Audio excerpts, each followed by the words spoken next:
J Squad. We gotta find.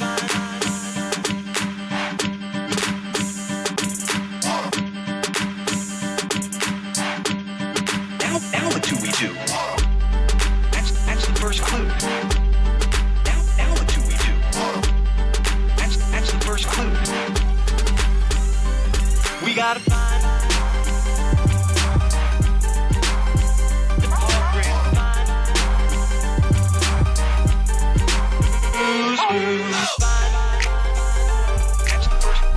That's the first clue. We gotta find. That's the first clue. That's the first clue.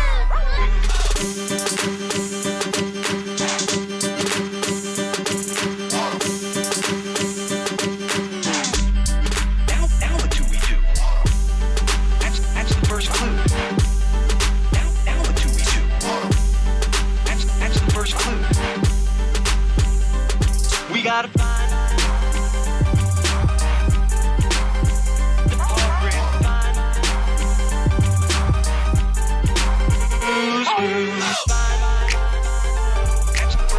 That's the first clue. We gotta find. That's the first clue. That's the first clue.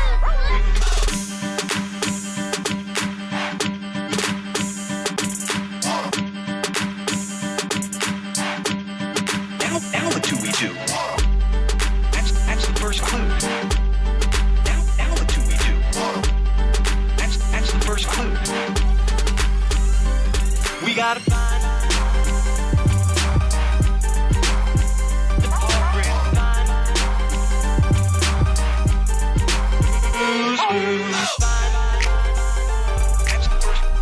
That's the first clue. We gotta find. That's the first clue. That's the first clue.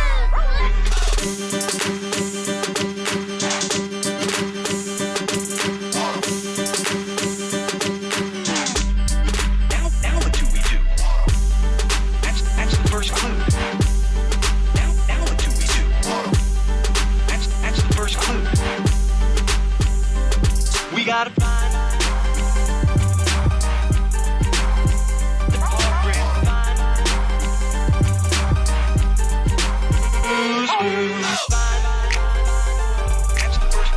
That's the first clue. We gotta find. That's the first clue. That's the first clue.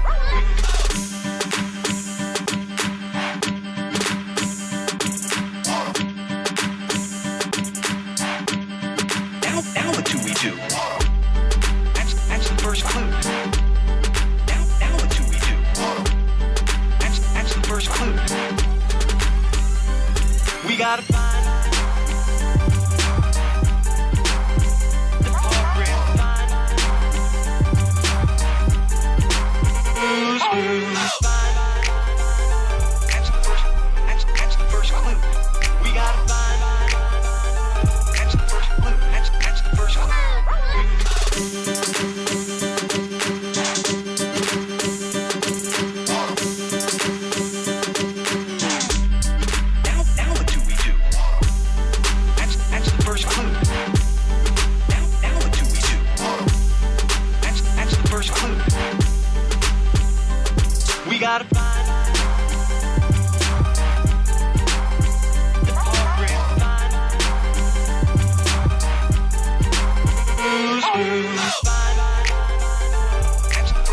That's the first clue. We gotta find. That's the first clue. That's the first clue.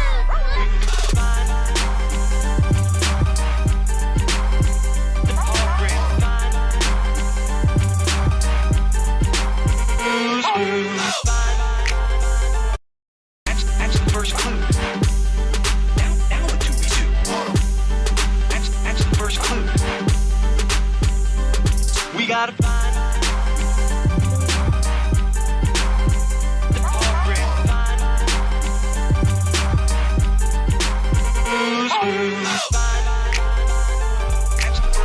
That's the first clue. We gotta find. That's the first clue. That's the first clue.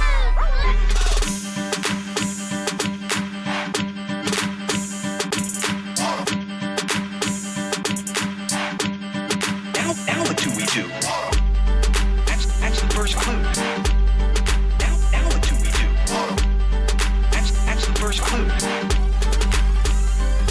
gotta find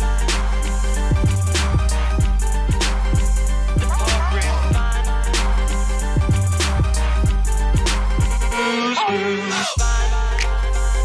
That's the first clue. We gotta find. That's the first clue. That's the first clue.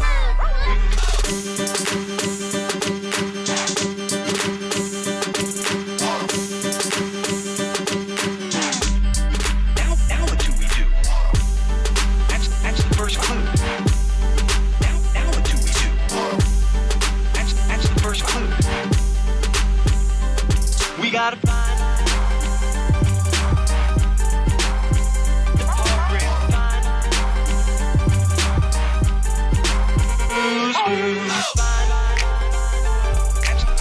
That's the first clue. We gotta find. That's the first clue. That's the first clue. Yo, we're stopping that a little bit early. I had to add some extra time. My mic was working fine until I turned on stream, and then it completely cut out. But we got it working now. We got it all set up. Thank you, Kimoji, as always. Let's get this fucking mess. My mic is hella low. Test, test, test, test, test.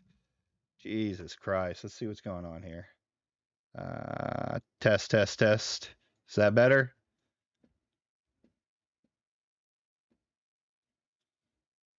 Oh, what a fucking mess this was. It's good now. Good, good. All right. What an afternoon. Am I right? Simon, were you wanting to come on after? We can watch that that video you wanted me to watch with you. If not, I can go over the paradox right-wing making right-wing music a little bit better, only a little bit. Yeah, I already replied to you. Oh, did you? I was trying to fix that fucking mess.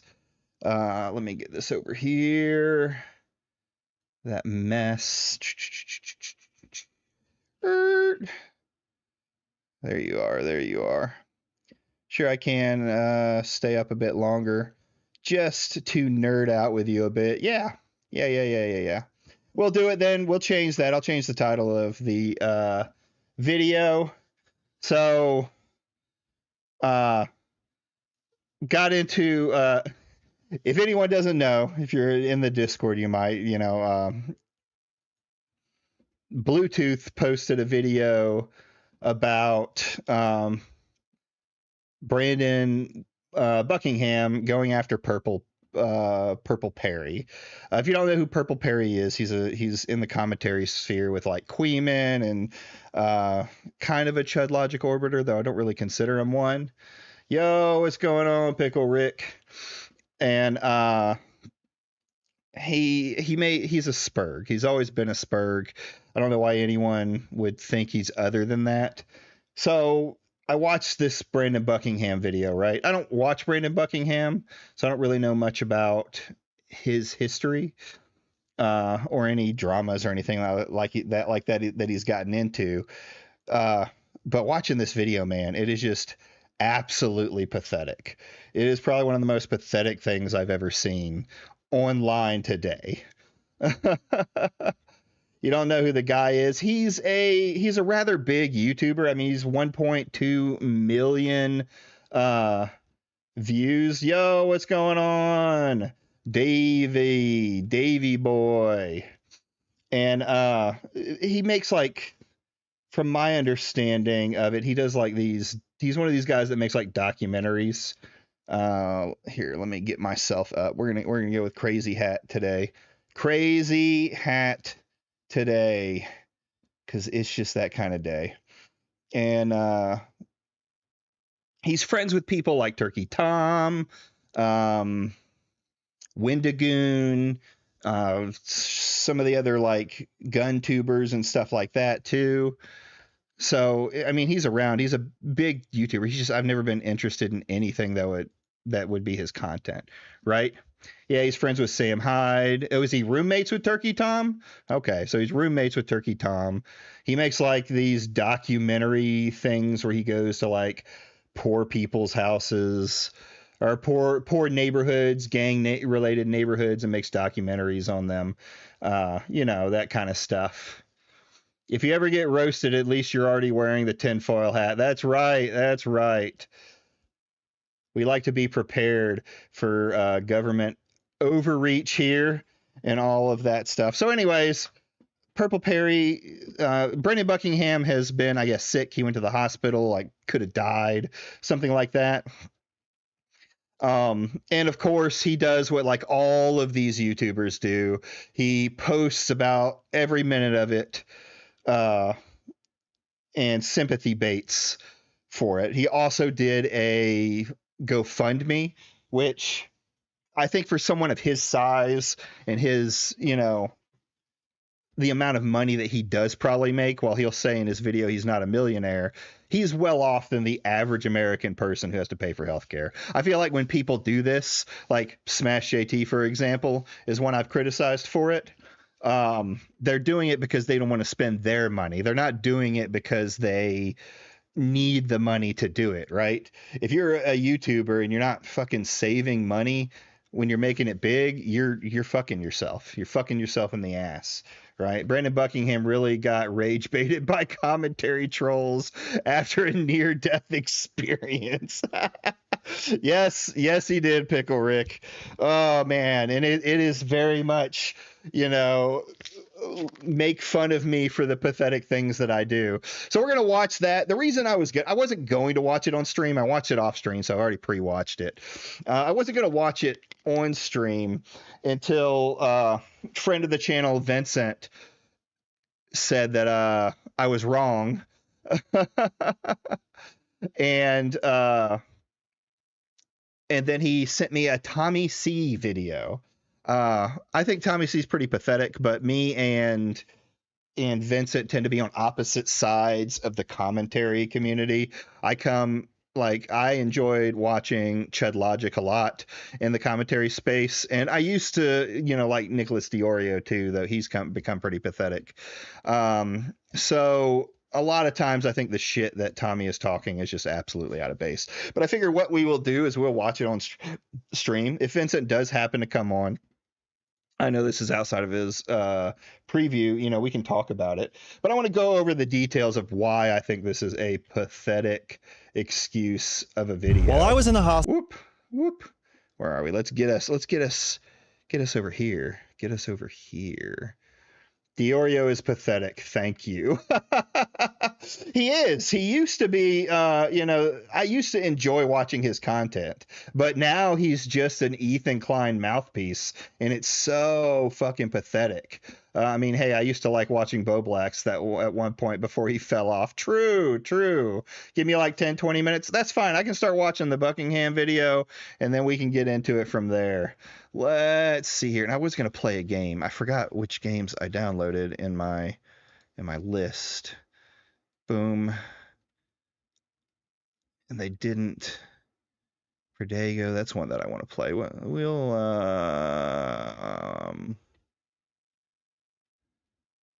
We'll go with, I'll find something. Let's go ahead and get the video up. Boop. Because I was going to do, indie games today. Oh, of course, it's not fucking. Of course. I'm not ready. Professional.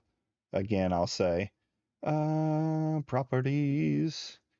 Let's not show anything. The most pathetic man on the earth. I think it's well named, but he shouldn't have put Purple Perry behind it. When I was younger, I was an H3 fan that was considered commentary community, right? Yeah, they were, it was that edgier time of commentary, because he did do commentary videos and he did skits and, made fun of people, all of that stuff. Turns out though, as they grow older, they get more pathetic. Yeah, the Leafy era, and I never watched Leafy. Like I'm newer to the commentary community and watching stuff like that. Like I came around a couple of years ago with the Mama Max shit and things like that. That's where I really start to do that. Never really cared for Eats Dioreos. Always kind of stuck me as whatever, even before he became pathetic. Yeah. I mean, the Blow Blacks drama was so good, so enjoyable, but that's that. Let's go ahead and start playing this, and we'll go from here. Need to bring this up a little bit. It doesn't need to be this long. No, no, no! And also after this, when we get blowbacks drama, no, blow back. Now I can't say it right. Okay, stop doing that. There we go. Get up here. No, bow blacks, not blows back blacks. All right, let's keep going. Let's watch this. Hospital on the brink of death, a tornado of retardation was brewing. The internet's attention economy has spawned. And even here, like the very first words made me like roll my eyes. I was sitting on the brink of death and this retardation was forming. Like, yeah, okay, we get it. You were sick and you were dying. You don't have to use it as like a weapon or a crutch. On humanoid cockroaches that will say anything for a few moments of online notoriety. Well, let me introduce you to the most pathetic man on the internet. His name is Purple Perry Gaming. On the same day that I informed my... You know, Purple Perry's name originally was Purple Pepsi, but of course he had to change it for reasons. Once he started becoming more commentary. My audience that my heart, liver, and kidneys were all failing. This desperate loser took to Twitter to... Plus nowadays everyone is just basically Leafy clones these days in terms of content, since most channels these days are all drama commentary channels. Yeah, I think to a point. I don't think any of them are as terrible, I guess, as Leafy was. So it just depends. He had 3 cameramen for this video. Insane. Yeah.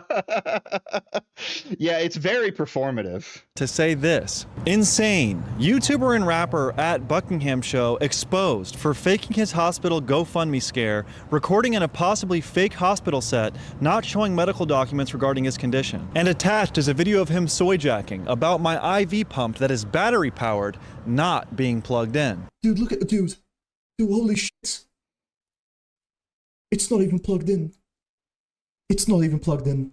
And this tweet is by far his most successful, gaining over 4 million views, ready, money? showing Let's just go. how stupid the algorithm really is. He followed that up by posting a photo of my wife and daughter saying, "Brandon, we will be running a train on your wife once you kick the bucket to keep her company. Choo choo." As well. I mean, that's just straight rage bait troll posting. Right? And you can be mad at this. This I don't think is that bad, but it gets worse as we go through here. As your kid looks mentally disabled. I don't know why you feel comfortable posting pics of him online. Call a doctor about him before it's too late. Mind you, I have never interacted with this Maltese man. It's very unhinged. I'll admit that. Perry tends to be very unhinged in the way he does things. That's where I really don't watch his content, because it's all pretty much the same. Him saying completely unhinged shit to get a reaction out of people. And that's just it. Fucking, he raped Brandon Buckingham because Brandon Buckingham made a whole fucking video about it. Single time in my entire life. Yeah, he is saying that's all fair, this Vincent. solely because he is desperate for my attention. So today we're going to be addressing this lying freak who has been groveling at my feet for 12 weeks straight like an attention-starved pig. But first... Whoa, let's watch the fucking pig talk here, Brandon. Right? Let's watch the pig talk. Let me tell you about this awesome company that has been helping me recover from being the sickest I've ever been in my entire life. And here's the thing, like immediately into shilling this company that helped him out. I'm glad they helped him out, but this is just more fucking sympathy baiting. Like, do you remember that I was in the hospital? Hey guys, he was making all of this stuff while I'm in the fucking hospital.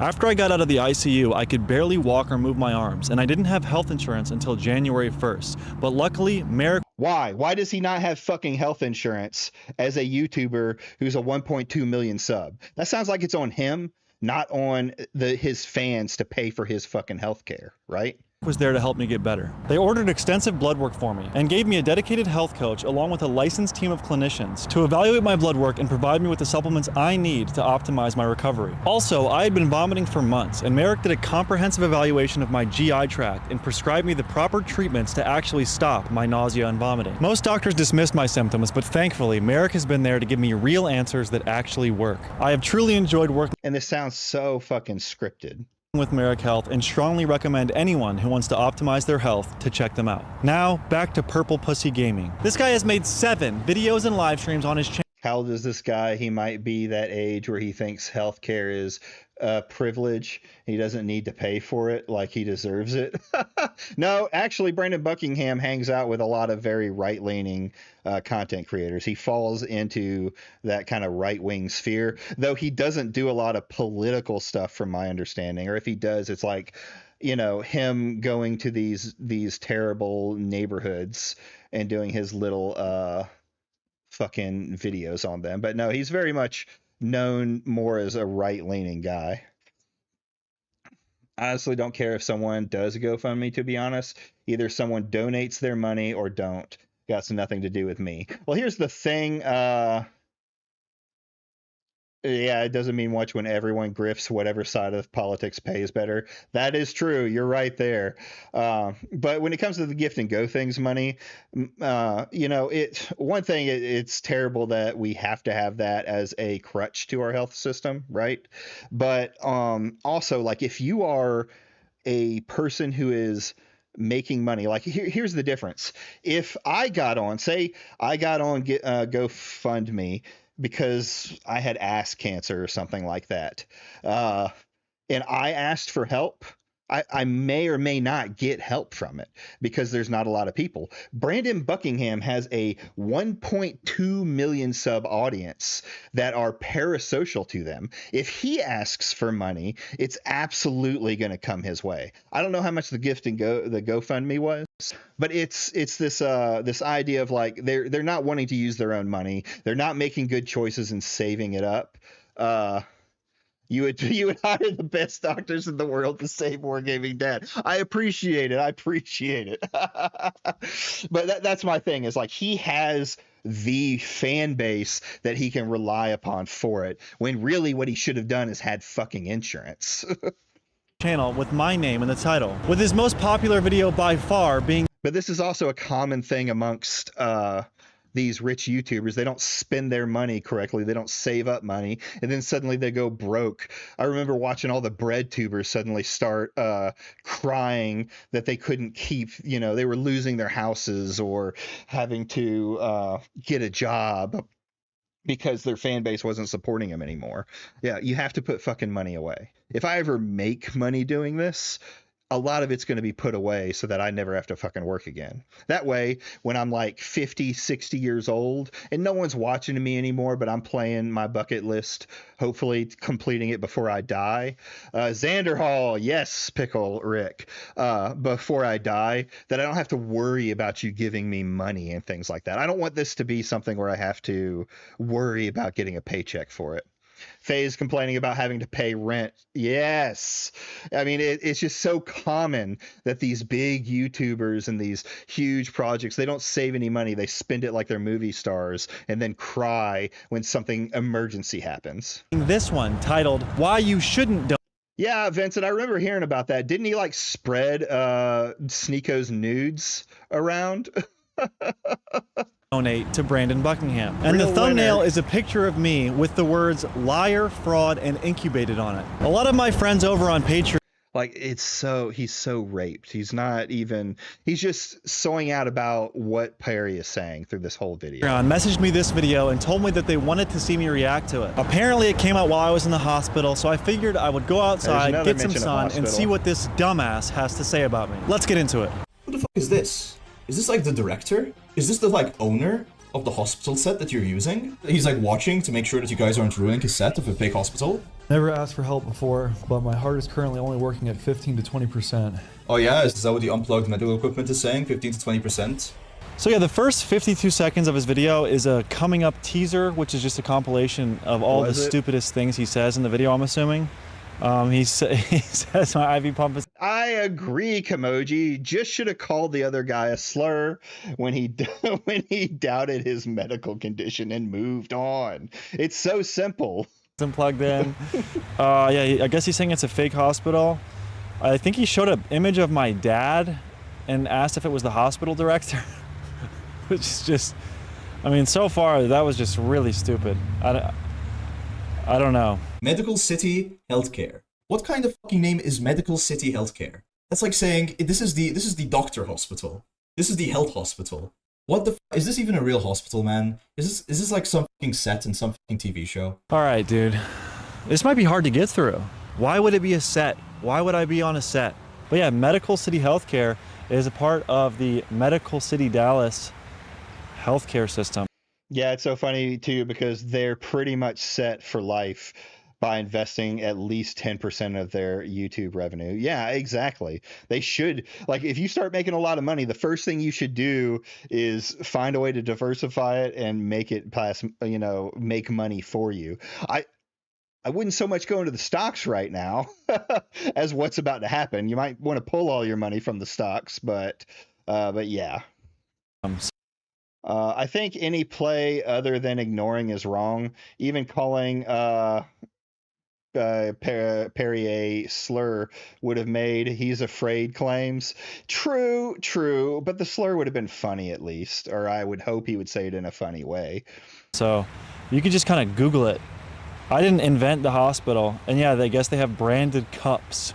An 11-month-old baby who is... Oh, baby, like, why does it matter? Like, it's insane. Why does it matter that you have a fucking kid? Pull yourself up by your bootstraps, retard. Do your fucking job.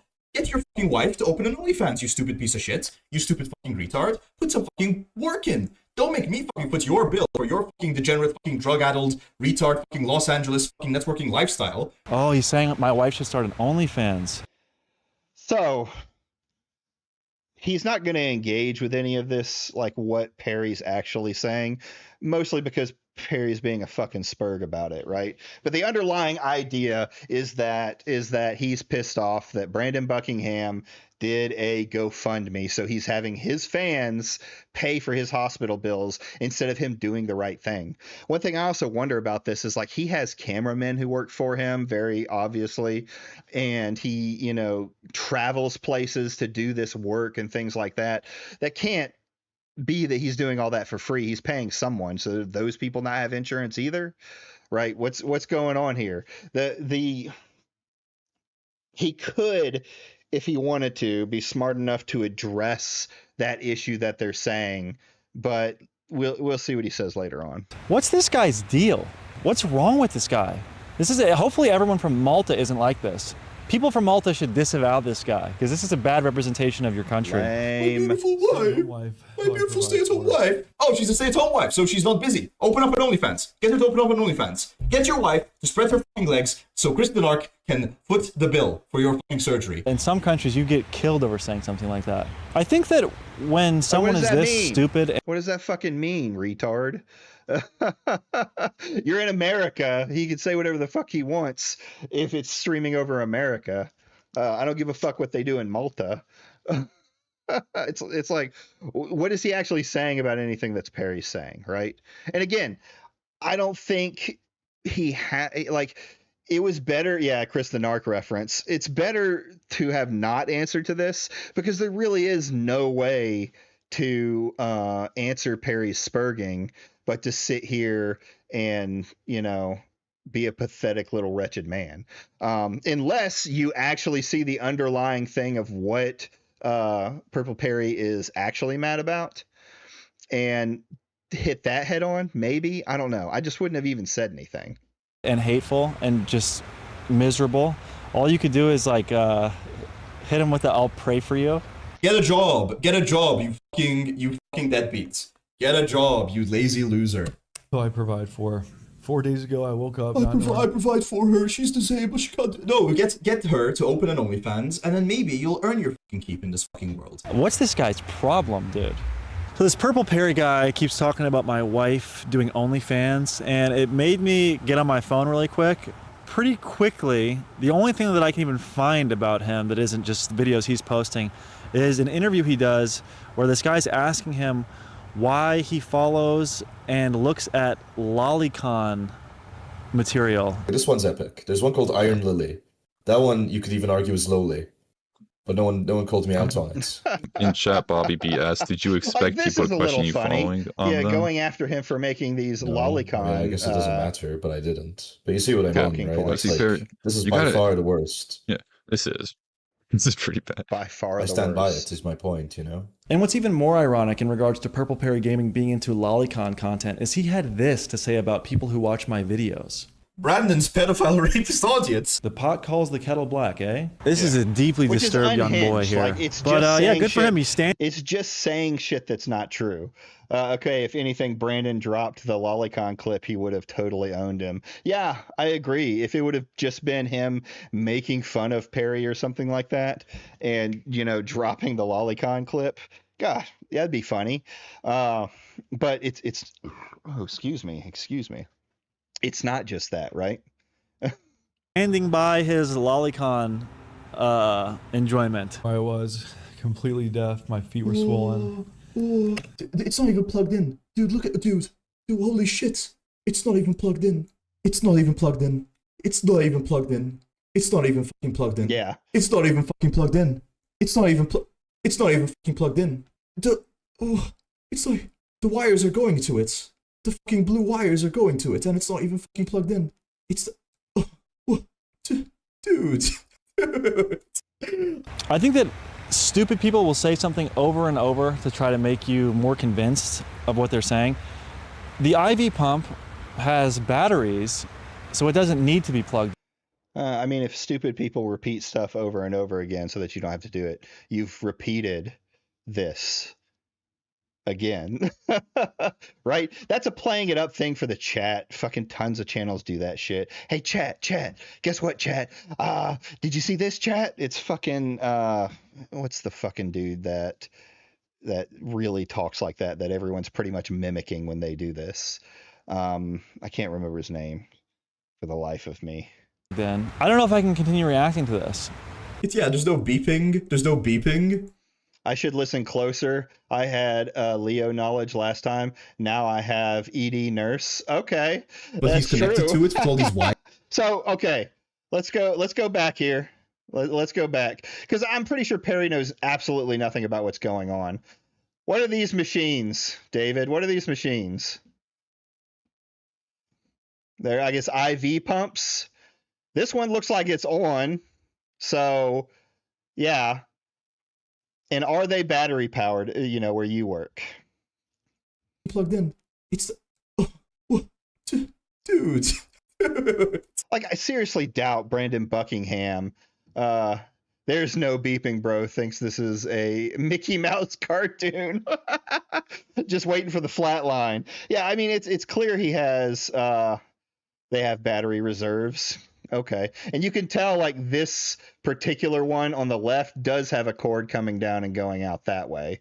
So maybe even Brandon's wrong here. But again, no one knows anything about this medical stuff that they're talking about. They're saying shit because they don't like that he did a GoFundMe. So that's what they're attacking. But they're attacking that's what Perry's attacking. He's attacking everything, though, right? I think that stupid people will say something over and over to try to make you more convinced of what they're saying. The IV pump has batteries, so it doesn't need to be plugged in. I don't know if I can continue reacting to this. There's no beeping, but he's connected to it with all these wires. Where is it? Like, we have this little thing here. Where does it go? It goes like there? Where does it go? Dude, is this actually a scam? Yeah, what am I supposed to say to this?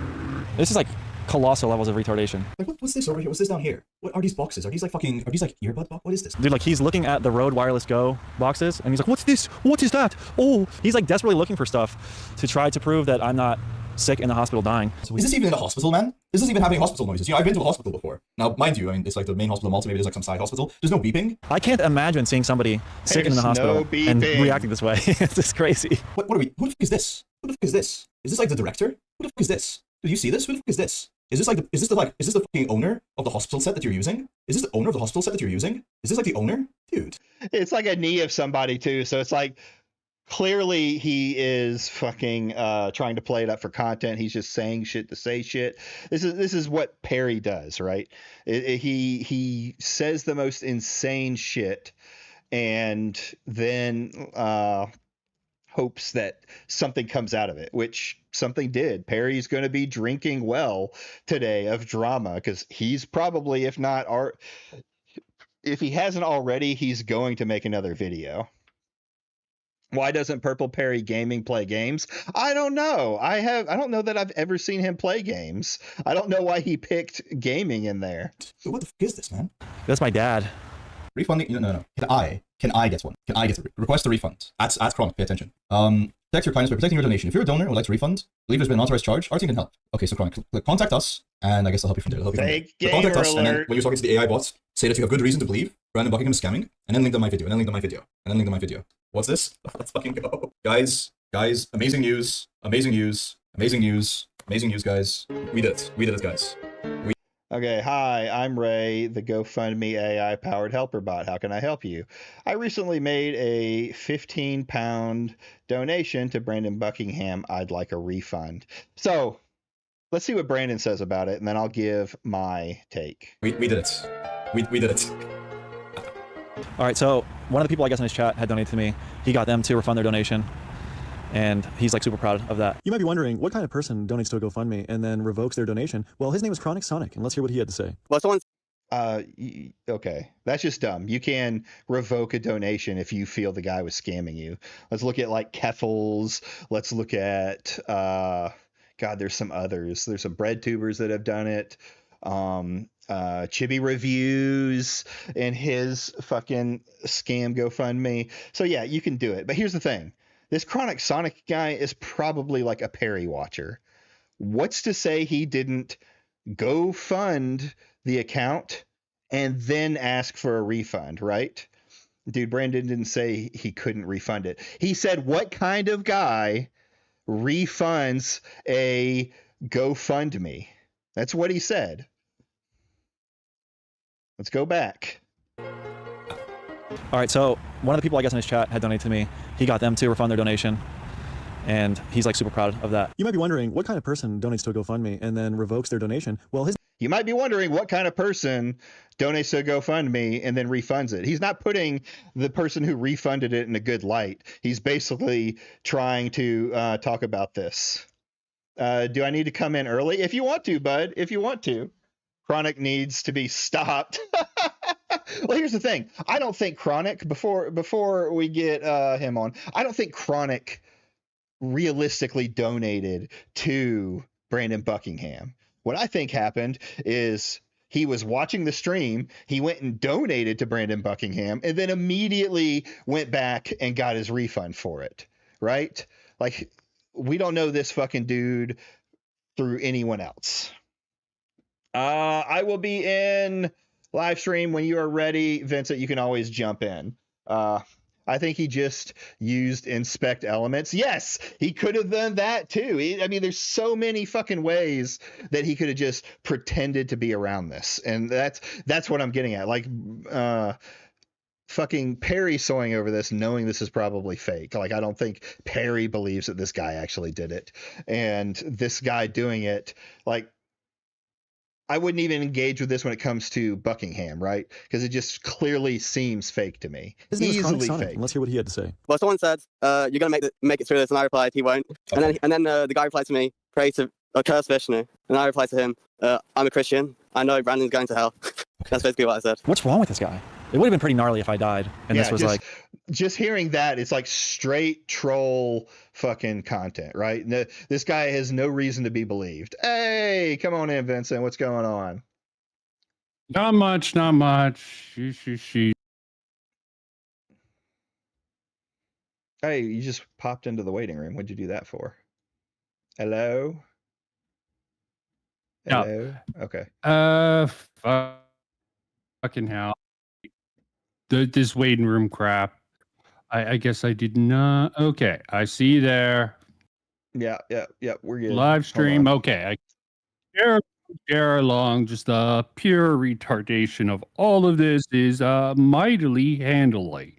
I understand. So far, you think he should be better with his money, Brandon, right? True. Yes. Okay. Is that the only thing you got? You think he's a big, rich, big wig YouTuber? He should do better with his money? I didn't say he was rich, but I do say that he has like okay, we haven't 1.2 got- million things because he's going to bring that up, right? He's going to bring that up later in the video that he's not that rich, and that's fine, but he's also not poor. Let's see how many videos he definitely puts not out. poor. Yeah.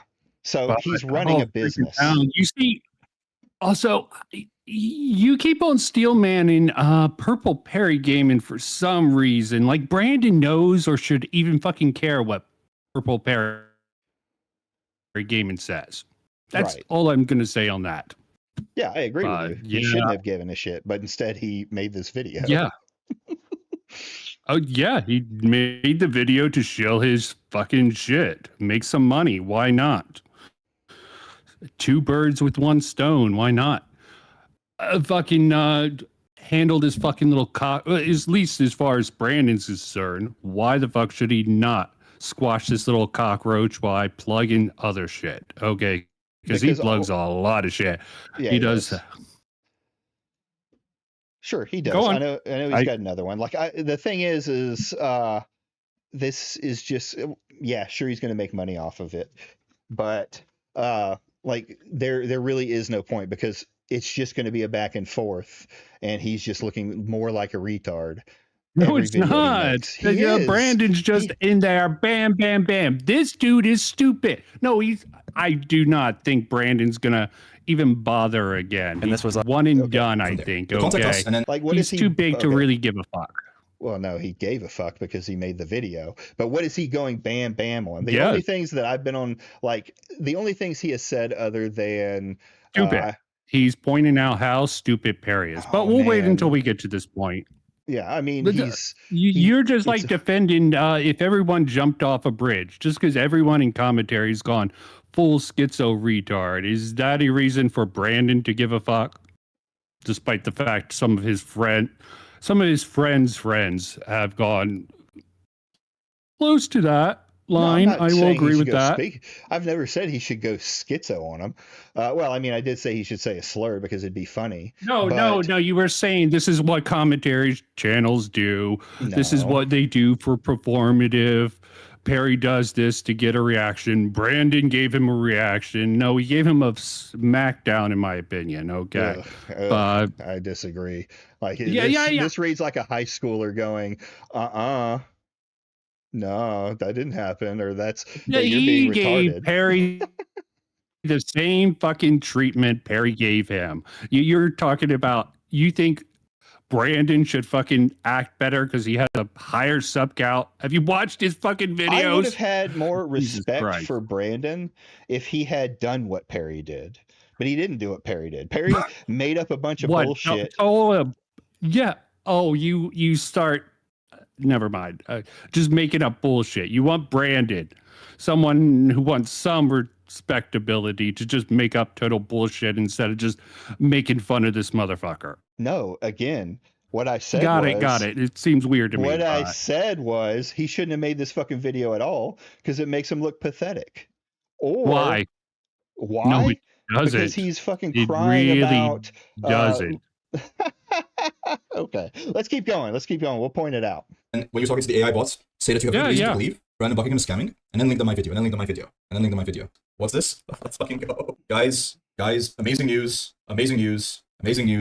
We did it, guys. We did it. We did it.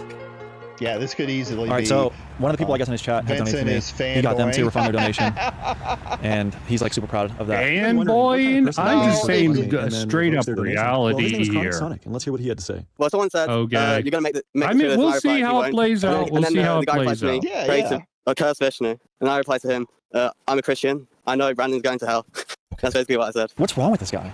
It would have been pretty gnarly if I died and this was like what he was saying. But I guess, you know, I found, I'll put a video right now on Twitter that would be someone ironically posted towards funny, Turkey Tom. And this guy's like it's this right here. He's not like posting him down. He's going, oh, it'd be really funny and he would feel like an idiot if I had fucking died. Like, they're trolls. Who gives a shit? Mocking. How He's does not even Brandon know acknowledging that? the fact that Why this does probably anyone isn't- give him actually even respect? Why is anyone giving him respect? I mean, yeah, Simon's like a fanboy. Not really. I think Ward's a little fanboying over Perry a little bit more. I don't care. Talking for about Perry. this.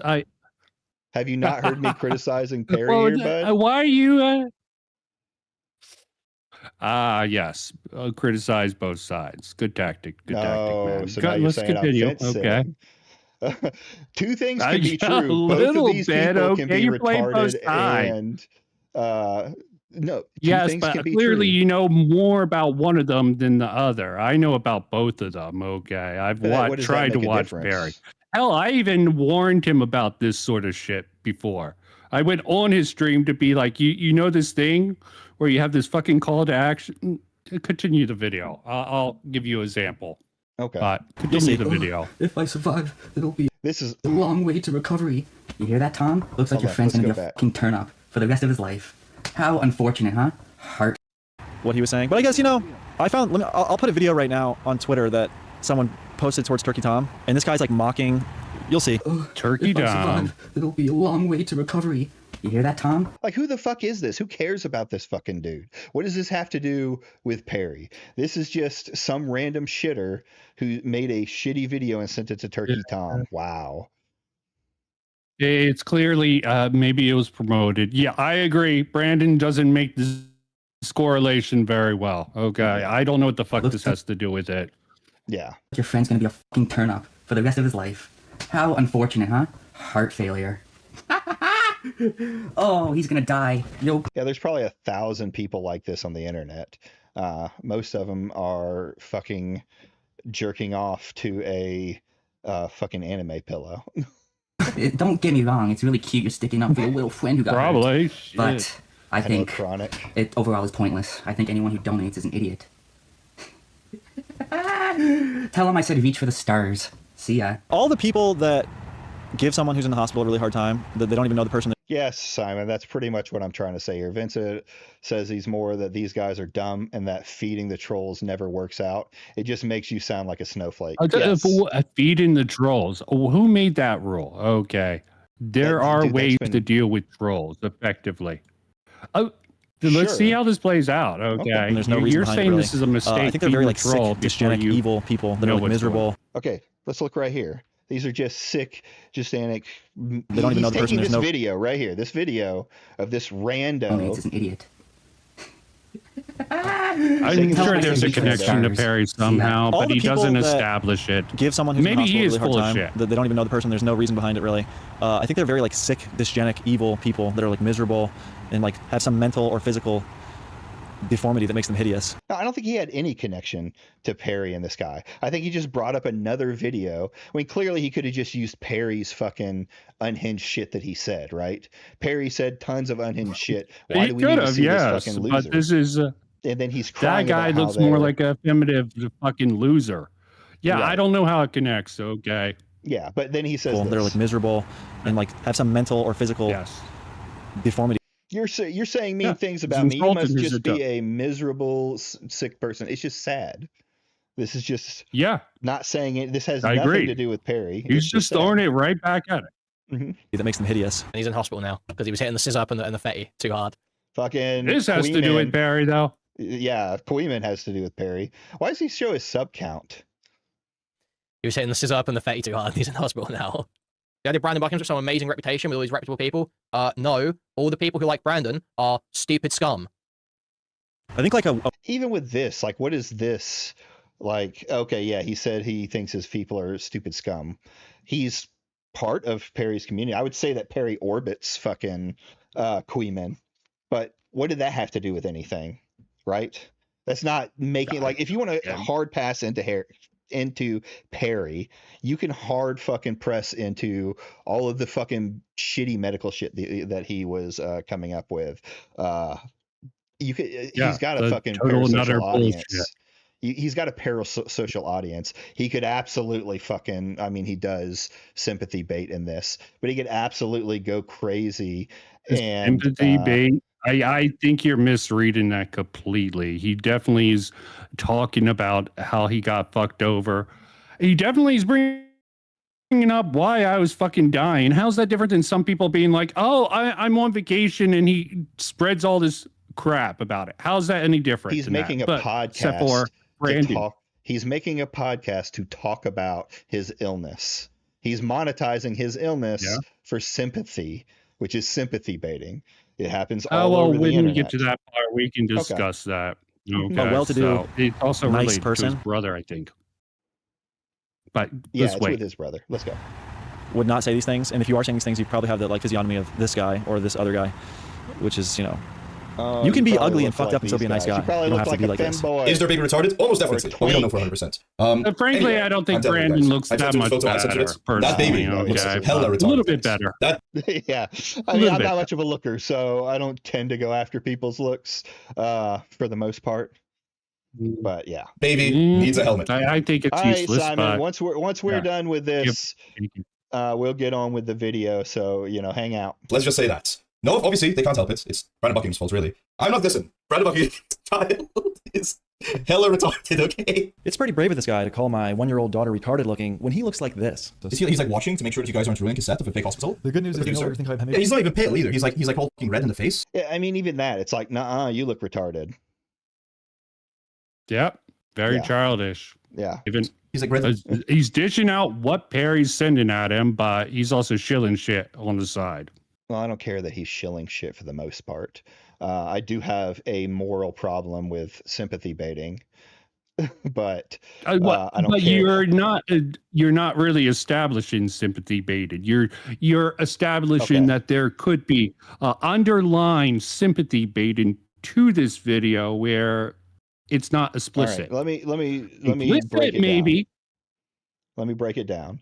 If you post yourself in a hospital bed talking about how sick you are and not even monetizing it. It's not the problem with monetizing it, because sympathy baiting isn't always about monetizing it, right? I don't think he set up the GoFundMe to use his sympathy bait to make the GoFundMe go big, right? I think he probably did it out of honestly for being a retard that didn't have the money to do stuff. But when people that like, instead of just saying, hey, I'm sick, I'm going to be out a couple weeks, maybe talking about it, start making clips and videos of themselves all plugged into all that fucking shit, and talk about how they're dying, and then afterwards they're going to make a whole podcast about their experience and stuff like that. Yeah, you're sympathy baiting because your audience is parasocial, right? Or they're trying to spread awareness. Not everyone's little commentary shitters who think only it's seem for to spread drama, awareness. okay? These people only seem to spread awareness when These they are. Who are these Anybody people? who's doing this on the internet. Let's see here. There were tuber. What was that bread tuber's name who was fucking sympathy baiting that he was going to the hospital every other week? I forget his fucking name. He was complaining about How's not that making money. comparable to Brandon? Okay. Yeah, I mean, you're drawing inadequate comparisons in my opinion. You say they're inadequate, but they are adequate. You are They are. you are showing How are yourself they- all plugged in. This happens one time. He was down and out. It took him by surprise. He was freaked out by it. This is my understanding of how this He can went be down. freaked out by it. It doesn't change it from being sympathy baiting. Someone who is fucking saying that they're going to kill themselves online is doing it for sympathy, even though they're not in their right mind. It's still pathetic. He was and it shouldn't doing a be done. GoFundMe to support it. We both agree he's probably stupid for not having the insurance to back him up. Right. He went into supposedly the stories, he went into a fugue state and he ended up really fucked up and ended up in the hospital. It seems really weird, the story behind this, if you look at what he says in his video. Innuendo Studios, that's the guy. I just like, that's completely different than this GoFundMe. That's like, it's I still agree. sympathy I baiting. agree. That's sympathy bait, and he's not making money. This is sort of the GoFundMe one-time thing, mentioning why I was sick and dying. This dude came online, made fun of me, and then a whole bunch of his friends sort of jumped on board. As I said, we don't know about that one dude, how his relationship did, but Kleeman, yeah, it seems like he just jumped on board.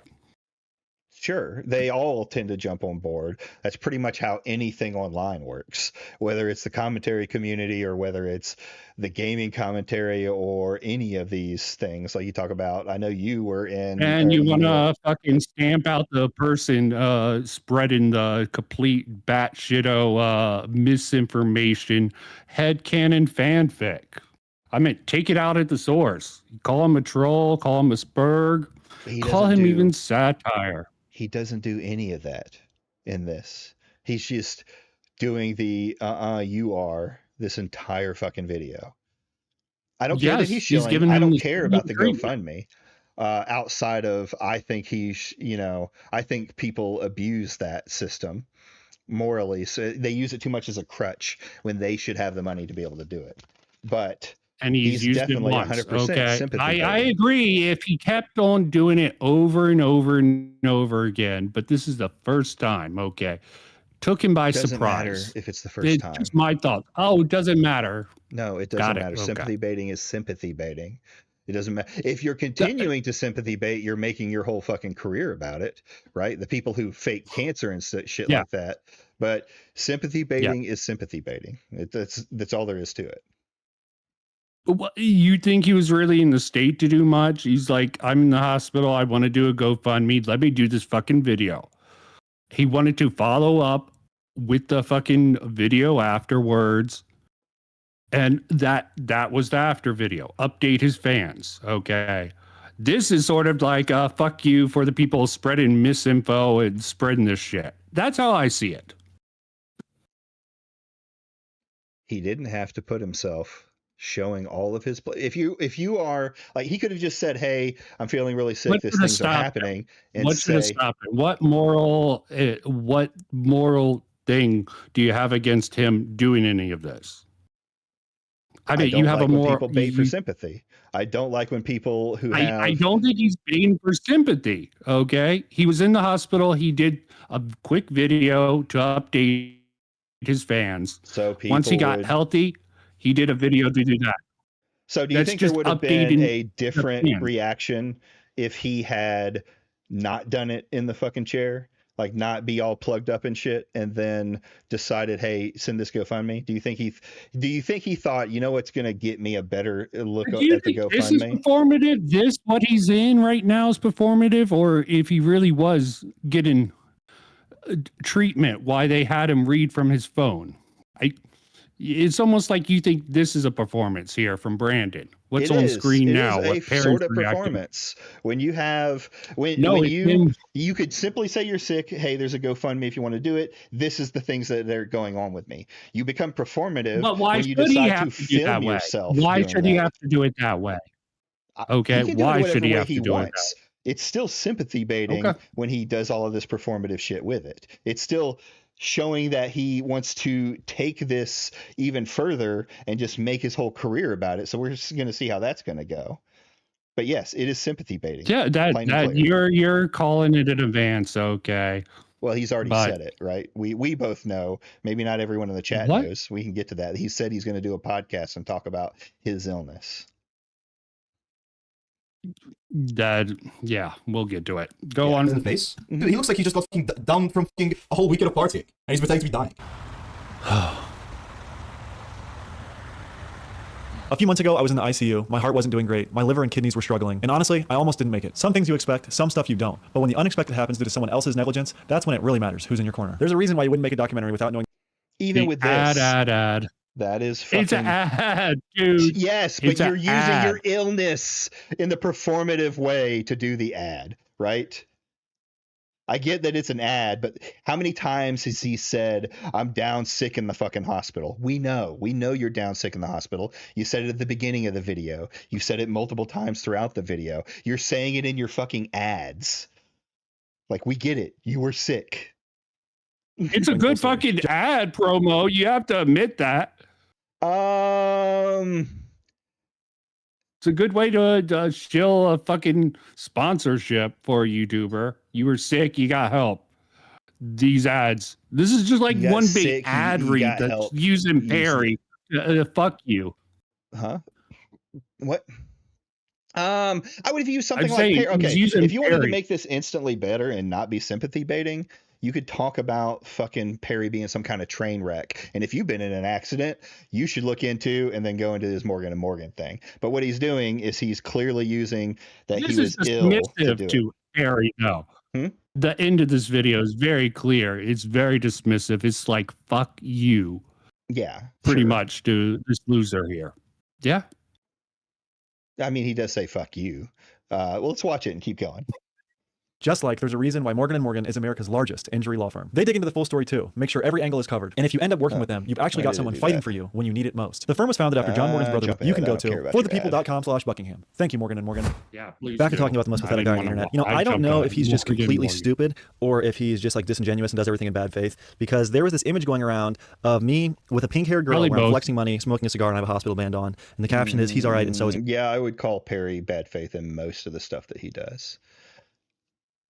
And trust me, there's an underlying thing about fucking Turkey Tom within here. Okay. If Perry wasn't fucking related to the group that probably Tom was bitching about, this video might have not been made. Okay. Who knows? That's speculation though. Okay. Yeah, I mean, maybe, sure.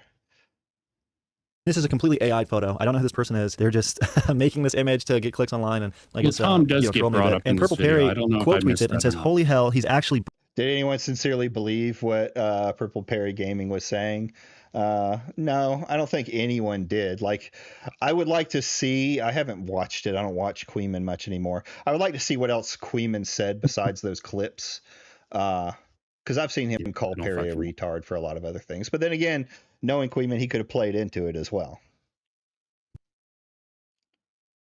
bragging about scamming his audience, but I like to think he's actually smart enough to know it's AI and he's just like a pathetic dickhead that is trying to get attention by any means possible. Anyways, let's get back to the reaction. I'll say one thing about this video. It's effective at defeating your desire to want to watch it. I will also likely need to be on heart medication the rest of my life.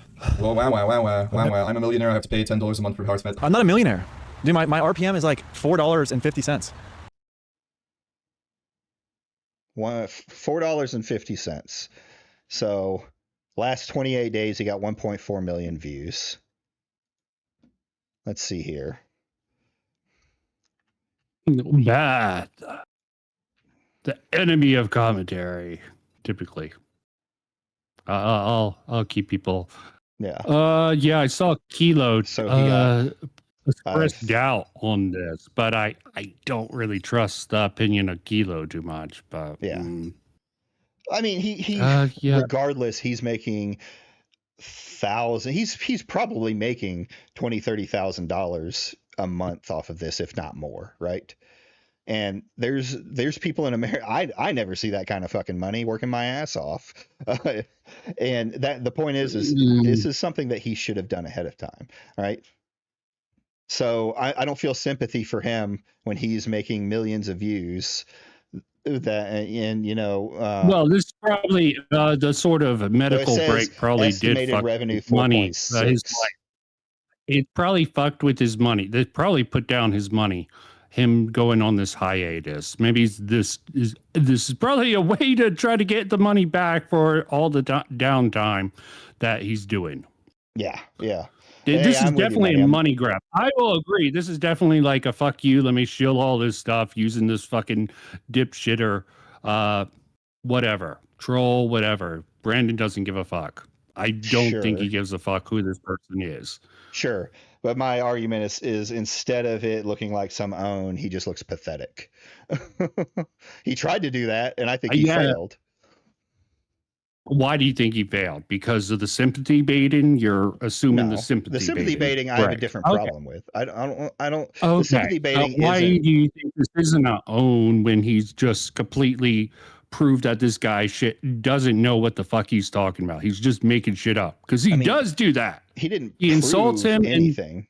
He just said he's making it up, which we all know to be Okay, true. Like yeah. there's not much he didn't Makes show sense. like medical records or anything like that to show Perry that he did go to the hospital when Perry was saying that he Well, didn't, that it was all fake. He didn't need there's a to whole because bit about everyone the knows that Google. that's There was bullshit. a whole bit about Google later on. I'm guessing Well, the later hospital on. I'm trying to existing, remember. right? But that doesn't take care of the Yes. issue of him saying that it's all fake. It's like you're too stupid to. He said he Googled it, but Brandon's like, yeah, I Googled it. Here it is. What the fuck? Yeah. What But are you there's two different, Googling wrong? hey, calm down. There's two issues here. One is that he's saying that hospital was fake. Two says he's faking the whole thing. That's two different things. And he's trying to give that point with it. So all he would have had to do was show medical records and completely throw Perry under the bus. But he doesn't have to do that because Perry's a fucking spurg. Either way, he hasn't proven anything. He's just said what we all already fucking know. And he said it in a pathetic way. All what we know in the dipshitter commentary sphere. None of his audience are going to give a fuck about this guy. True, but that's They most just cases on make YouTube. an example out of him. True. Okay. No one would have Yeah. given this shit. No one would have cared. It would have went no farther if he just had said nothing. Right? Perry's video, because it showed it in this, got 23K views. No one saw this, right? That's fucking nothing in the YouTube sphere. So this was like a nothing video. I'm sure Brandon has had Nothing 1,000 videos. He that made have been, several ad reads on this. I'm sure he made money off of this and promoted his own shit on I it. doubt he made much. I don't think he's making a ton of money off of YouTube. Well, he probably got paid for those ad reads. Okay, he probably got paid for those I don't ad care reads. that he got paid. Like, I'm just saying that this is a fucking nobody. The little bit of tiny bucks that Perry would have gotten, this really fucking means nothing. And in fact, Perry would get less if he had just shut his fucking, if he hadn't made this. But now, the internet and all of commentary is making fun of him for this video. So they're all making money. So if money was the issue, his best bet would have been to say nothing, right? But I don't think he wanted to do that. I think he got All his the feelings hurt. commentaries making fun of Brandon. Well, you're the new commentary, right? The new commentary. I don't even think Chud has watched this. Okay, let them make their money. Okay. Yeah. Okay. Nah, Paradox they're- logo jump scare. We're not actually going to watch the Paradox one because I want to talk about those lefties on another date. We're gonna get with Simon and we're gonna do some fun content. It's all fun. This is fun, but less We'll see. drama oriented content. Yeah, sorry to. It was your idea. Go on. Come on. Are you not having fun? Are you not having fun, Simon? Oh, I'm Are you having not fun. dancing? Fuck. I come on. Let's get through. I'm not a this. millionaire. I'm This not is even gonna bore 100,000 most there. people. I have expenses. I have a family. It's very expensive to fly 2 camera guys out to film things, right? Pay for lodging and airfare. Yeah, here's the thing. Like, he says he's doing all of You this. can- He's you can- not even 1,000 air, but he's spending all of this money on business. There's nothing wrong with putting that money into business. But if he's got a business, he could fucking get his insurance through his business and give himself insurance because he's part of the company in that way. Like, this is You should DM Brandon. See, you can set him up. You know all these details. He definitely needs someone like you, someone well educated on this person stuff to help him set him up. a basic everybody knows how to get fucking A insurance. normal person, yeah. I will say Brandon is not a fucking normal person. Yeah. I can say that. I make more than him. He is one of the poors. Is he new poor or old poor? I don't know. I don't know what his videos were before, but he gets millions and millions of views just off of one video. So like that thing said 29 days. Make more videos, I guess. Let's quickly go take. Oh, that's Tommy C. We're not worried about Tommy C. Yeah, again, he's gonna drop in money because he was in fucking the hospital for a couple months. Sure, but we're Recover. talking about everything before that, right? He's saying he's not a Oh, millionaire yeah. because he's making videos of this. Yes, he's not going to be able to probably make it not. because he's been in the hospital for however many weeks. But it's like he's making a And video. we don't know once- how much he makes off of these videos. Okay, He's like that making one video he videos. promoted on this. Yes, he doesn't make daily crap. He does Right. high budget stuff. If he made Okay. 2 videos a month and he still got the 1 million views that he would probably still get, he would fucking double his money. But he makes 1 video every couple of months. Yeah, because of how his process works. He goes Sure. out into the world. Okay, this If it's not paying the bucks, I'm sorry, go get a job. He can do both. you can do both. Okay. Yeah. But let's. The piece you wrote about Paradox Games and its place that's as not like right. That's fuck those. Well, yeah, what are you playing? I'm like, are you trolling me? Yeah, I am trolling you. I am trolling you. Let's keep going. If I was a millionaire, I wouldn't be making a GoFundMe. And that's You why might my have fun Patreon going numbers are over so those important. lefties Speaking of that which, the Kia said Boys extended cut paradoxes. documentary is up now, which is incredibly exciting, I guarantee. And I just posted the first episode of my new podcast where I'm talking about what it was like for me to be sick, how it affected my family, and how my recovery is going so far. So check that out right now. This is another thing that like he Definitely could have done paying with his into this business. parasocial. You definitely paying into the parasocial Oh, wait a relationship minute. with this Hold shit. on. Hold on. What?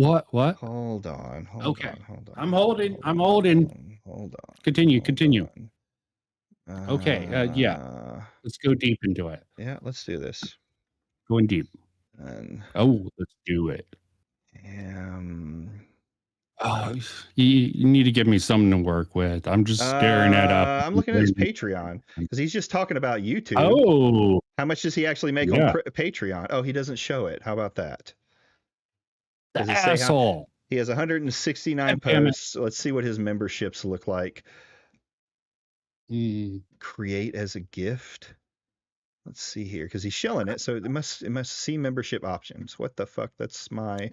Hold on, I'll pull it up. in Okay, just a play second. it while you're looking. Play Yeah, the yeah, video on a Patreon. little bit Yeah, while obviously you're language looking. can change, but it's not plugged in. It's not plugged in, guys. It's not even plugged in. It's not even plugged not in. plugged It's in. not It's even not plugged in. plugged What the fuck? There he is. He's back saying it's not even plugged in. Great video. Sick video. This is a fun watch, guys. My heart is currently only working at 15 to 20%. Oh yeah, is that what the unplugged medical equipment is saying? 15 to 20%? Is that what the unplugged medical equipment that isn't beeping is saying? The medical equipment doesn't tell you what your ejection fraction is. That's an echocardiogram. You have to go to like imaging place to get it. Is this like what is Yeah, see, that's a good point. You can make that point. Like this guy's a complete retard. He doesn't know what he's talking about. He doesn't say how many members he has. Wow, why did it do that? You join for free. Okay, sheesh. Wouldn't it give you? It doesn't have an option for free. free. $5, $12, $25. So he doesn't just have one source of income like any other YouTuber. So what's he making off of that? Since he only seemed to show his YouTube money, right? How many people have subscribed to this? I Dishonesty. don't know. Probably a lot more after that video before. Yeah, so there he's being dishonest and just saying, well, I don't make a lot of money because look at my YouTube. I only make 4 to 5 million, on my YouTube You algorithm. can But say he's he a Patreon. might be a little bit disingenuous by putting a certain screenshot, but I'll grant you that. There we go. Because he probably does make more on average. Oh, probably from Patreon. That's probably where his big bucks are coming from. It's like a tampon, like on his hand here, like on his hand. This looks like what is it? Which is probably where a lot of the money for going in, out to his, do his shoots and things like that comes from. A tampon that he just put on his hand. Like what is this? What is this bracelet? What is this fucking? He's so red in the face. It's like fucking. It just doesn't. No. The bracelet is a hospital bracelet. The tampon on my arm is where they drew blood because my IVs were getting clogged essentially because I'd been in the hospital for days by the time I filmed this video. I don't know what that's called. I'm not a doctor, but that's a thing that happens. I'm dying. Cough, cough. I'm dying. But don't show people I'm balding. Make sure I wear a beanie. I want people to see that I'm balding. Okay. I used to wear one of those bandanas to hide the fact he's balding. This guy's such an insecure loser. Anyway. I used to wear a bandana to hide that I'm balding. When was that? I don't. No, I think he just wore. Holy a crap, dude. bandana. This is low. If his breathing was bad, you would hear the many liters of oxygen. Yeah, he going was into in his the nose. streets. Well, you're telling He did me, street you're content. telling me that when people's hearts is Yeah, he looked more like someone from the fucking 70s.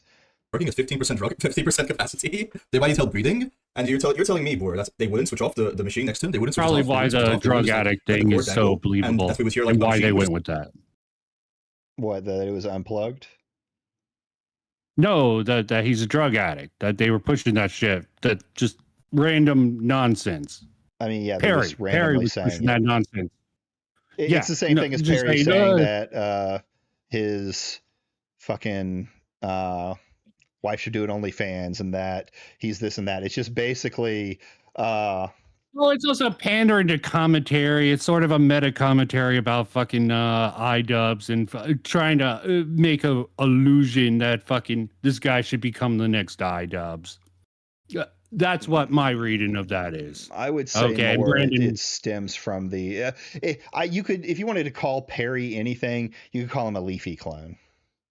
Like that's what I would think would be a good fit for him, because he just makes fun of people without any real fucking reason to do so. That's an insult to Leafy, okay? Leafy at least Leafy made fun of children for no fucking reason.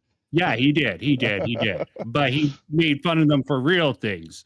Stupid ass, cringe ass things that no one should have cared about at the time, but don't get me to defend Leafy at all. That guy, I'm just like, there's a reason he's a fucking drug addict that lives on the streets now. Just helping him live, as opposed to like that silence. So the ICU. Like, don't listen to what this like scamming loser is saying. This guy's calling me a scamming loser. This is the worst. This is the worst video I've ever made. Reacting to this. This is like the worst video I've ever made. This is like if you were to go to an insane asylum and then try to debate an insane person, you would wind up sounding crazy. I agree. You get a shot of that bird over there?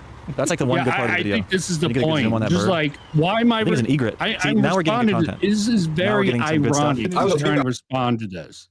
There's a little self-aware sort of thing. Like, I'm going over this shit that's spreading all this misinfo about me. Why am I reacting to this? This guy is a loser. That's all it's really saying. He's even making fun of himself a little bit here for trying to get anything out of fucking the video. He doesn't sound like he's making fun of himself at all. He doesn't sound like he has any self-awareness. It just sounds like he's upset that this guy made a bunch of fucking unhinged comments about him. I don't know where you're getting like the self-awareness. I don't know where your reading's coming from. He doesn't have that expression, that body language. This is something you're overlaying on top. No, it's just if there was jokes in there. I mean, you're overlaying on top that he's somehow self-aware and it's all making jokes, right? Like, where's your analogy coming from? That one line there. He's like, why am I even responding to this guy? How's that not like, sort of like, why did I even start doing this? What do you mean? People say stuff like that all the time, and they're not being ironic. They're like, why am I even reacting to this guy? It's almost like the thing, like you're trying to say, like he's trying to sound. This is a video, not a stream. That's something like a streamer would do. No. You're committing this from beginning to end. You know, your end product. Keeping that in is a choice, okay? Keeping everything in a video is a choice. Sure, but he's not doing like a very like edited piece. He's basically, if you watch it, he's filming pretty much the whole time. He's not doing a lot of cuts of him talking between things. He's cut it when he's watching the video, and he's cutting it because he doesn't cut it when this whole fucking snake guy comes in here in a few minutes. He's just trying to basically say it off of things. It's something you'll say like when you're trying to make the person seem lower than you, is like, why am I even reacting to this guy? When the answer actually is, why is he fucking reacting to this guy? That's the whole point of this video. Yeah, exactly. He's looking down on this dipshit. If this guy wasn't worth his spit, he wouldn't have made a fucking video about it.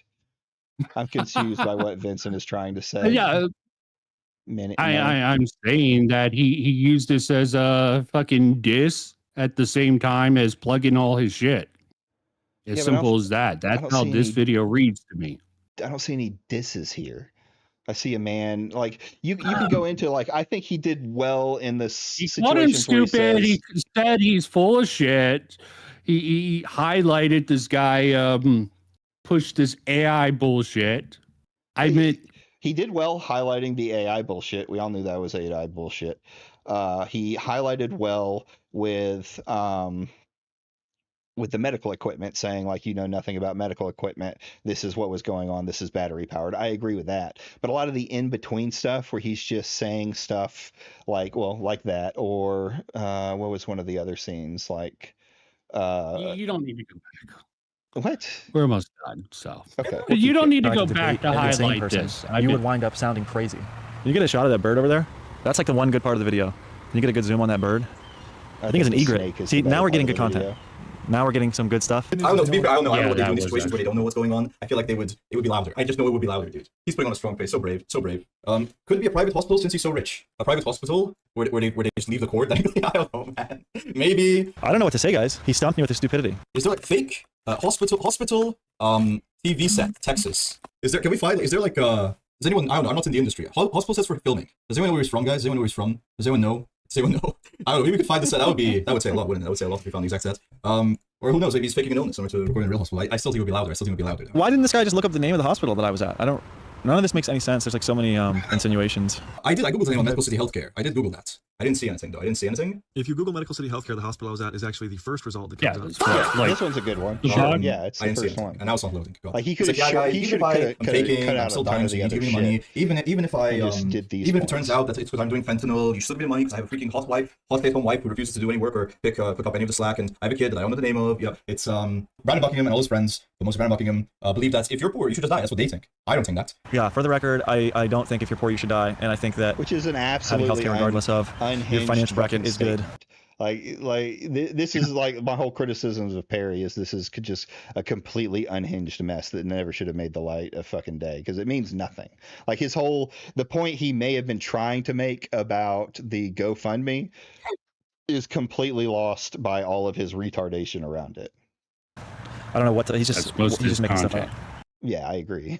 So this guy's like a druggy retard, and we have to foot the bill, really? I'm not allowed to say on YouTube, so you don't have to admit that you're like a drug addict freak. The problem is, this guy enjoys doing drugs more than he enjoys taking care of his kid, and now he's making that your problem by making you donate. So if what he was saying is true, and I'm just like a hopeless drug addict that is like destroying my health and doing so many drugs that I'm about to be dead, does that then make it okay to like mock me and make fun of me?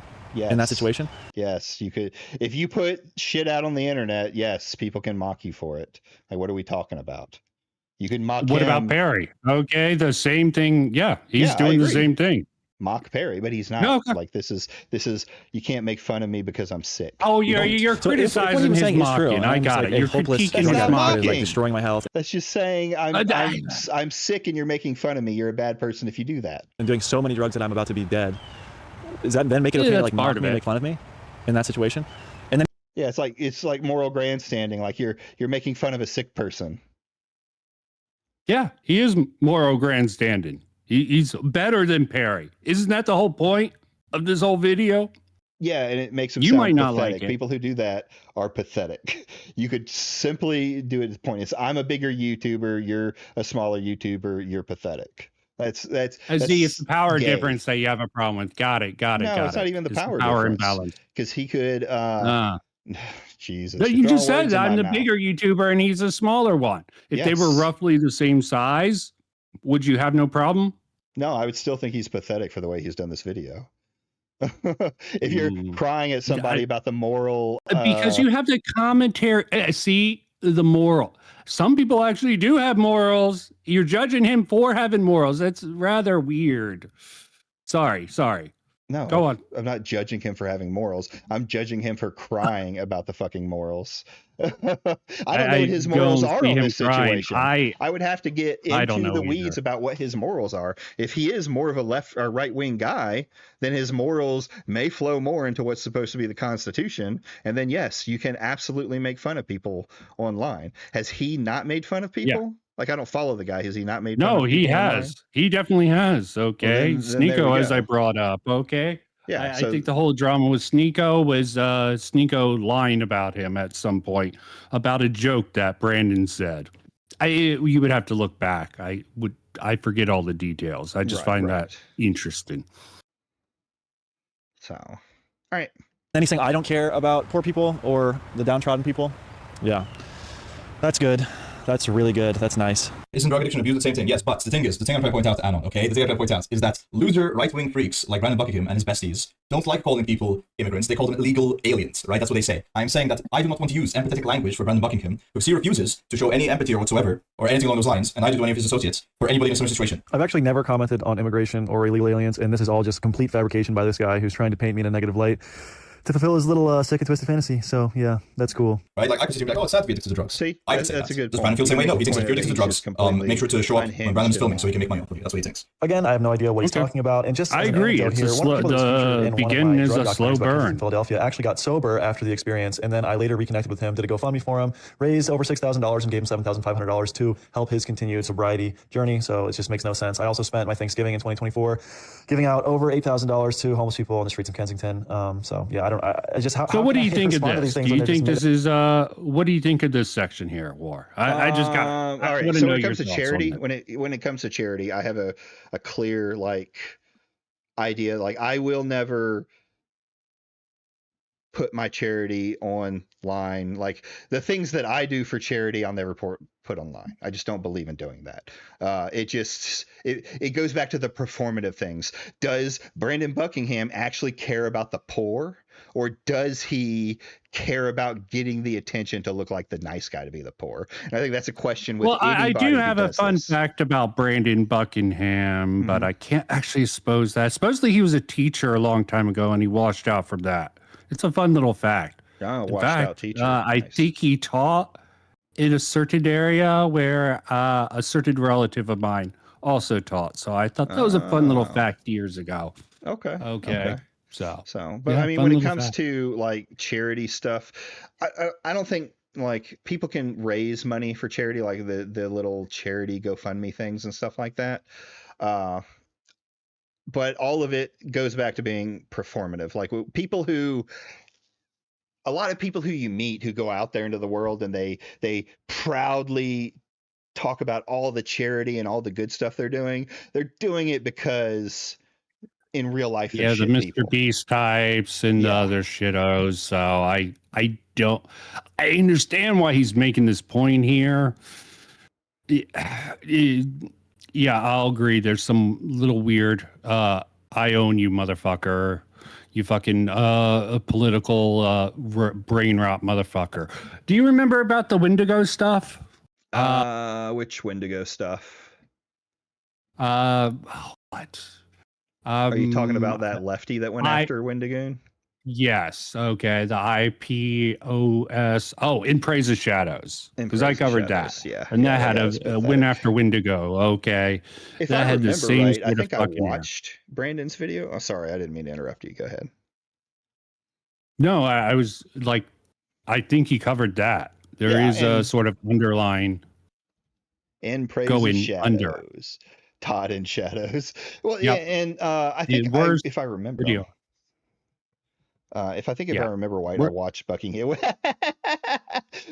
video on that, and if I remember right, it was kind of funny. Like I didn't have a problem with it. All of his videos are a little bit loaded, too long, in my opinion. Oh, that's okay. So I don't think this 25-minute video is really too excessive, except for all the ads, all the plugs. Okay. Okay. I just see this. He's using this dipshit person spreading misinfo on him while he's in the hospital to plug his shit. Will it work? Will he continue to monopolize this sort of shit? I hope not. Okay. But that's besides the point. Too early to call it, in my opinion. I think it's early enough to call it. You want to call things way too quickly. Rush to judgment, War. Please do. No, that's the way to judgment. When get at the clicks on end, then. we're getting to the end. When at Okay, the end of okay. the video, you say you're going to do an entire podcast on just your illness. Yeah, you're monetizing your illness for sympathy and money at that point. Made up, just bullshit. It's just completely dumb. This whole video just sucks and it's stupid. Wait, what's this? In loving memory of my big brother, Kyle Delaney. Wait, so his brother also did a GoFundMe scam? That's crazy. Bro, he's talking about my dead brother now. Yo, this guy is like way out of bounds. Way out of bounds. I don't know. What do you guys at home think about this? He's essentially saying my wife is a whore, I'm a drug addict, I'm a scammer, I'm faking everything. My brother's a scammer. My dead brother, that is. I don't even know. This guy's. I mean, this probably goes really hard for his parasocial fans, right? Yeah, he's playing into it. This Yeah. guy's an asshole. He goes hard. Okay. I bet he's Well, I not mean, commentary. it's not, he doesn't sound like an asshole. Like, I wouldn't even call him an asshole. It's just like a What, would you- Brandon? yeah. No, he goes hard. Okay. He does go hard. Okay. weak But to he's me. also $1 million stream documentary. Well, I probably would hate that one. Go on. Totally a Christian, guys. Totally. And he's mocking my religion as well. He's mocking Christianity. He's also mocking that I make rap music. Has this guy made any rap music? Is he angry because he's tried to rap and he just like sucks at it? Let's figure that out here. Organs don't work. My organs don't work. My organs don't work. My organs don't work. I went to the Middle East, to Turkey, I talked to Sam. I'm clueless. I mean- Is this Perry rapping? Yeah, that's Perry rapping, I guess. I don't know Okay, anything he about it. sucks, I don't yeah. watch Perry, but you know, this is something you can say, oh, he's making fun of him for. He's making fun of me for being a rapper. Let's see how he raps. Yeah, that's a good little dig in here. Being like, well, he's calling me a scammer and a drug addict, and that my wife is a whore. He didn't say his wife was a whore. He said that she should do an OnlyFans. So he said she should become a whore, but that's beside the point. In that, what do you guys think about him being mean to me, huh? What do you think? Do you guys think I'm that way? Of course Yeah. you don't, because you're my parasocial audience. Alright, so this guy is retarded, confirmed. Totally, not totally. Real Christian, not a fucking loser, suburban, white boy that wants to be a rapper whatsoever. Does this guy hate white people? He's saying I'm a suburban white boy. What's someone from Malta? What are they? Are they not white? What the hell is he? Is he Jewish? Perry What doesn't the hell look is he? very white. What's the point? You're a suburban white boy. What's the point there? He's saying he's in the ICU right now. Wait, he's saying he's in the ICU. He's saying he's in the ICU. Is this what the ICU Yeah, is doing, guys? I don't know how you saying he wasn't referencing fucking Anissa with the fucking reference when we just saw that on screen. Clearly, that's what he was doing it. When did we talk about Anissa? Earlier on, when we were talking about the fucking OnlyFans, Perry talking about fucking Brandon Buckingham's wife should do OnlyFans. It was probably a clear reference to Anissa. Yeah, we you were could talking about that say- earlier. You're like, I don't know about that. Yeah, I think it's pretty clear now. He was trying to make that in-group sort of thing, dig at iDubbbz, trying to say, oh yeah, Brandon Buckingham's going to be the next iDubbbz or something, like implying that minorly. But as we know, Perry's full of shit entirely, and that's probably lost on Brandon here. Yeah, maybe, I guess. It could go either way. How dare you make fun of religion? Wah. Yeah. I don't think it's. I think that sort of you're line like, of attack. like I'm the one with the tinfoil hat on, but I think when it comes to that side of the commentary community, I think you get a little tinfoily hat yourself on this. Like, it's all some big conspiracy. What, the Anissa thing? The Yeah. group sort of in-group sort of crap. I mean, you could say Okay. that you could say that that's like an inside joke, but what are they trying to do outside of like saying, okay, well, we think he's going to be the next iDubbbz. What else does that mean, right? He's going to be the right wing version of iDubbbz. They could have just said that. Maybe. I don't fucking know. I don't really know how It's that not falls very though, because the whole thing with iDubbbz and No, Anissa technically what I'm saying is he's trying to make that connection in his viewers' minds, the whole iDubbbz comparison. Maybe. You know, I don't know that. yeah, Perry is that it's a smart, little but- tinfoil-y, but it's more of a rhetorical sort of technique, you know. Okay. A valid comparison, okay? The sort of comparison in people's mind, because that's what comparisons do. You compare two different things that are similar. So a comparison your audience is familiar with compared to someone you don't know. Try to Yeah, but the superimpose OnlyFans, that comparison. The OnlyFans I thing mean- is kind of weak because the entire point of iDubbbz being pathetic is that Anissa ruined his life, right? Yes. We don't know okay, and anything about Brandon Buckingham's she's life. front face. Yeah. Yeah. She doesn't show up on camera. I and shit. think So if anything, he was saying like she should get a job.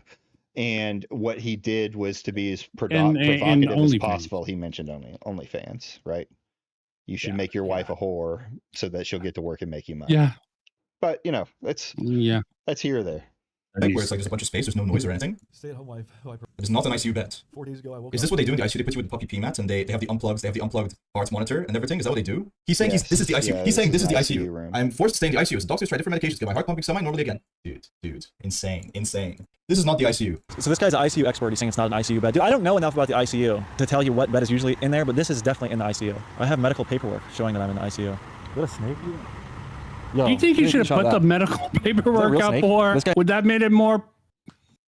It would have been more. It would have been more real in a dig. Like here is the absolute fact that Perry is wrong. But I don't believe he should have made this video. Like my overall thing is he shouldn't have made this video to believe. Here's the idea. We all know Perry is full of shit, right? Everyone knows Perry is full of shit. So he doesn't have to. No, they don't. Almost no one knows who fucking Perry is. We know he's full of shit because we fucking follow these dipshits. Okay. And 23K people barely anyone in your audience even probably knows him. Okay, they probably know Queeman. Some people. They probably know Judd. So they might have some familiar. They might know of him via that shit. Right. But either way, he's still a nobody on that side. So he's calling out a nobody that no one's ever heard of. This is my theory of low-hanging fruit, if true. Okay, he's picking the lowest hanging fruit from that fucking circle. That's a little tinfoil-y, but I believe it could track. Because of the mention of Queeman, okay. Yeah. I said nobody would have known or talked about it. That's a good point, Money. If Brandon didn't maybe they want them to talk about what a fucking schizo fucking Perry is. And anyone who fucking platform his ideas like Queeman, who sort of discuss his idea and put it out to a larger audience. As you said, commentary does this. The whole Aiden thing about the doxing Lyle's wife that became a big thing in fucking Icy Chat, that was started by Perry. Okay. It's like a laundry using a fucking spurg, a troll, whatever you want to call Perry to sort of cover him to sort of launder the ideas as if they're not their own. Yeah, I find that a little bit disingenuous. That's almost seems to be the tool they use. And there is an element about fucking Nick, Perry leaking the DMs from Nick. So then if you wanted to say something at your idea kind of comes to the idea that Perry is just making fake drama. So why perpetuate the fake drama if it is that fake? Right? To highlight how fake the drama Aiden, that comes out of people like Perry is, okay? Yeah, use him as an example. I agree. If he goes on a tangent after this point, highlighting anymore. This is something, fucking Brandon might be doing this to launder the ideas about this fucking spicy chat. Like fucking Tommy C. Fucking clickbaited with his title, okay? You take the lowest theory, you take the most insane unhinged person in the circle and you focus on them. So it puts the attention. It's a little bit dishonest of a tactic, but I understand it if that's the case. There's my tinfoil moment. Okay. I don't know if we'll be able to get to Tommy tonight because we're already I don't but think I have it's my worth views on even. Tommy because Tommy does the tinfoil hat thing constantly. Everything, like I watched his video. Well, we'll say this a little bit about it. I watched his video on it and it all connects back to Chud. He even brought up fucking spicy chat. It's fucking. That's because all these people are in spicy chat. It's rhetorically tactical thing for him to do. Spicy chat. Yes. It's boring as fuck. It's just like a couple of guys that talk to each other. Yeah, occasionally somebody comes into spicy chat and throws a bunch of drama, but it's usually someone who a video has been made on or Chud watched in the video. They come into spicy chat. I only went into spicy chat to make fun of morale. So well, I mean, that that's makes what sense I would a do while too. ago. So you occasionally get stuff like that. But for the most part, spicy chat is well overplayed. People pretend it's this fucking secret chat that they're talking about setting up dramas and things like that. But it's not. It's just like most of the people who talk No, in there no. aren't I streamers. know it's overhyped. It's just a lot of dipshits are in there, and they say a lot of dipshit things. Sure. Nothing very serious, but yeah. Let me not go too deep into that. Yeah. Well, Let's we'll get finish to me and you'll have to do a Tommy versus Chud fucking debate sometime. But let's keep going here. That Finish has a this big out. snake. You just catch that snake? Yep. Is that a rattlesnake? Is it? We can skip. The Oh man, snake I want part. nothing to do with don't that. give a Holy fuck shit! about- oh, this Yeah. is- Yo, I don't give a look fuck at that. about No, it's snakes. cool. It's Four cool. snakes in, You can guys. skip it, but it's a cool little I'm going to be segment. releasing I on think. Patreon a Patreon podcast with my brother where we're just going to sit down and have casual conversation. So if you guys want to check it out, Tommy, it'll be on my no, Patreon here pretty fucking soon. hell. The Buckingham Oh, podcast. yeah. I'm Screwed him talking out about- of the It's his paid money. Patreon too, so he's pushing it for people to go to his Yeah. Patreon, something that he does make money off of, and we don't know how much he makes. So He probably didn't have too many Patreons before this. He's I probably doubt like, yeah, let me use this to push my Patreon a little bit. I would have to see his previous videos to see if he pushes his Patreon. This is like one big ad read. Sure. This whole video is.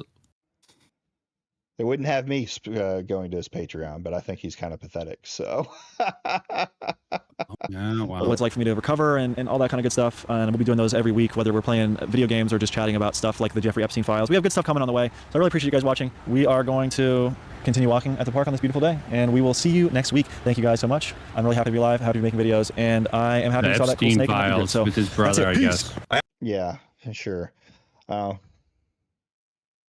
I just don't think it's not to your. I agree. Slow start, very sort of stupid little start, but eventually he rolls into it and it seems to come about. I don't think it's quite as sympathy baiting as you want to make it out to be, Well, the and quite sympathy as baiting pathetic. But is opposite from the video. There's two things that I believe. One, I think with the original video he put out, he is sympathy baiting of him in the hospital. This video, I just think he sounds pathetic, and he does use his. The first video comes across as people trying to help him out and trying to help him out and trying to give him ideas of how to promote this. I don't think you look at him in that little 2-minute video, he seems completely out of there. He's reading off his phone.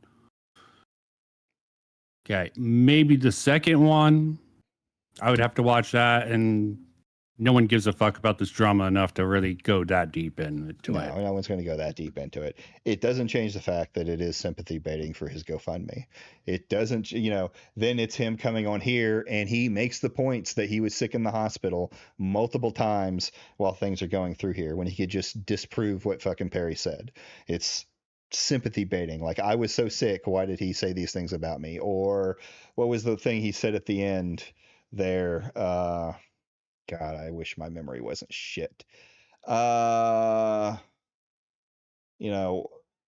people are making. But there was one mention of Tom that makes me think whatever coverage of fucking Tom going on also influenced this video. Well, there's the whole thing of the breaking up of the commentary community, right? The Yeah. Diorio Civil War. Is it over? Is it going to be? Probably not over. Yeah. I doubt it's over. Well, it'll be It's probably over gonna be if hot, yeah. Diorio decides to stop talking about it. That's Yeah, I think Diorio had his definitive thing on Judd. He's going to avoid it. That man's good at avoiding things, okay? Yeah, he is good at running. If you watch his video, he's like, I hate Judd Logic. Here's the reasons. I'm probably not going to talk about this unless it probably comes up in a major drama. I think he will avoid it. Yeah. Oh, you'll see him in chat, in Tommy's chat. I don't know if it's him. He brings a certain reference to Perry getting Aiden to leak his DMs. Okay. But I went on Perry's stream one time because he did something. Look at the DM I put in your Feed the Pig section. Okay. Feed the pig. It's a response to Queeman. Queeman's trying to say he's satire. I'm like, no, the dude is not satire. I mean, Troll. you could say it's satire, but it's extreme in the ways. Like, I think he crosses lines that are farther than most people would. That's for sure. Where is my Feed the Pig? And the call to action makes me think, no, I would not call what he does satire. Okay. Trolling, maybe. But yeah, I went on the stream once. I'm like, you're trying to. People think this is satire. It's not. Look, you can get yourself in legal trouble doing this shit. It's Ethan Klein also. I doubt Ethan would even be that pathetic, but maybe. Maybe. Is this this stuff here? Let me see. I'll get you. Yeah. Yeah, you can just read the. You don't need to read what I put. Satire, by the way. Purple Harry Gaming, dear Sega legal team. I hope this message finds you well. Yeah. This is like coming close to crossing a line. The specific instance concerned about the found the suing three creators entirely of the iconic Sonic Ring gather. Oh, yeah, I think I remember something of this. I mean, yeah, he's doing these calls to action, right? So you can criticize Perry for a lot of this stuff. I'm aware that it's Sega's choice whether or not they sue. Yeah, I remember this gay shit that they were saying. I'm seemingly bringing it to their attention. As for the arguments regarding the people involved in the lawsuit, I've spoken about that in other videos. If you have any particular difference in opinion, I also live stream, blah, blah, blah, blah, blah. Yeah, I went on for a few minutes just to point out, I don't know what the fuck you were trying to do with that fucking video, but no one's going to believe it's satire. Yeah. Yeah. I mean, I just wanted to point that out. Right. You're not going to convince me that. I mean, you don't need to convince me that fucking Purple Perry is a retarded spurg who says out of fucking. And they're going to use him as a low hanging troll if anyone comes to fucking defend him too hard, they're going to fucking be like, yeah, this audience is insane following him. Okay, this is almost like when Tommy C was like sub to Queeman. He's going to be the bad faith. It was a deliberate tactic, okay, to fuck with Judd. And this, I'm not saying it is. I'm just saying it could be. Yeah, we have different tinfoil views moment on that. But yeah, tinfoil hat moment. All right. So with that, I think we've got it here. We've made our points. The chat, my army, my personal army of like 11 people has you can decide for yourself on if you think Brandon Buckingham is pathetic or if it's subjective. Okay, if you fall for Perry's fucking propaganda, I mean, he brings up he stays apolitical. Yeah. Brandon Buckingham stays apolitical. I find that sort of a bitch move. I mean, there are people who are genuinely apolitical. I agree. But a lot of people who try to be apolitical. Fucking hell. Yeah. Well, I mean, it's very hard to actually be apolitical, right? If he's going to talk about the Epstein files, he's not going to be able to be apolitical on that topic. You have to take a side whether you like the pedophiles or not, right? We are all pathetic if you think about it. That is true, David. We are all pathetic, and that is the world behind it. But thanks for coming on, Vincent. I appreciate it. I'm probably going to have okay, got it. I'm not welcome. I get it. I'm not Wait, can I finish? Oh, some other people are bugging me about joining their call. I seem to be popular tonight for some. Oh, you got another call from someone else. I've heard that one before. Some bitch ass motherfuckers. Okay. Yeah. It's not actually an excuse. This is the second time I've declined these groups of retards. Okay. I'll peace out. Maybe I'll see what you and Simon are talking about. You could stay in here and watch it. We're going to watch a video on, Money said keep Vincent on. So we're good. You can stay on. We're going to watch a video on God, what's the name of the game? Dragon's Dogma 2. This should be a fun little video. Maybe I'll get back in. Okay, I'll see what these retards want from me. Just because we have a heated discussion, and I think you're absolutely wrong, doesn't mean you can't come on, Vincent. All right. I don't abandon people just because they're wrong. I would love Vincent to want to argue with Vincent about things. That would be interesting. Make a clone of Vincent and have him argue with himself. Simon, if you're still in chat and you still want to watch the video, go ahead and jump into the waiting room, and we can watch we're gonna watch a fun little non-culture war video for once. I gotta go get it out of the feed the pig. By the way, while I'm talking about that, I got 12 of y'all in here. If you haven't liked the video, please like the video.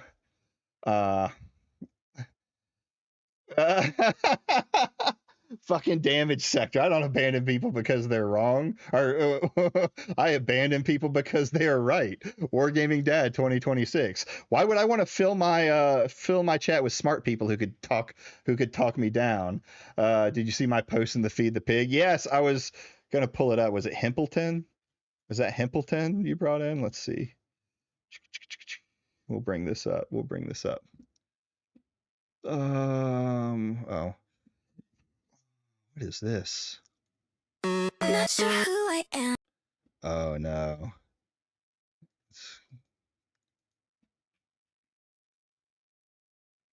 X cancel. I don't know what X cancel is, but we're about to bring this up. Oh, it has slurs in it? Okay. Perry, at least Perry isn't balding. Raped Joker. Hempleton does the fat. Let's see here. This is considered a royal build. My old Malta. Good old Hempleton. Fun fact, Vincent, I think, used to be a mod for Hempleton. I just came back and heard the commotion. You missed it then. You missed all the fun. Is Simon, are you there? I'm going to reach out to you, see if you're still here. Okay. Yeah. Simon.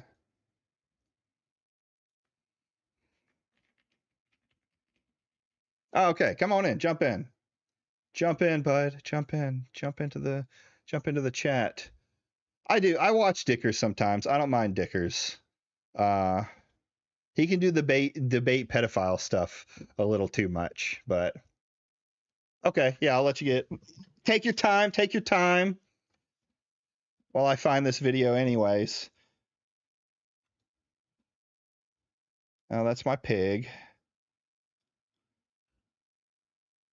Feed the pig.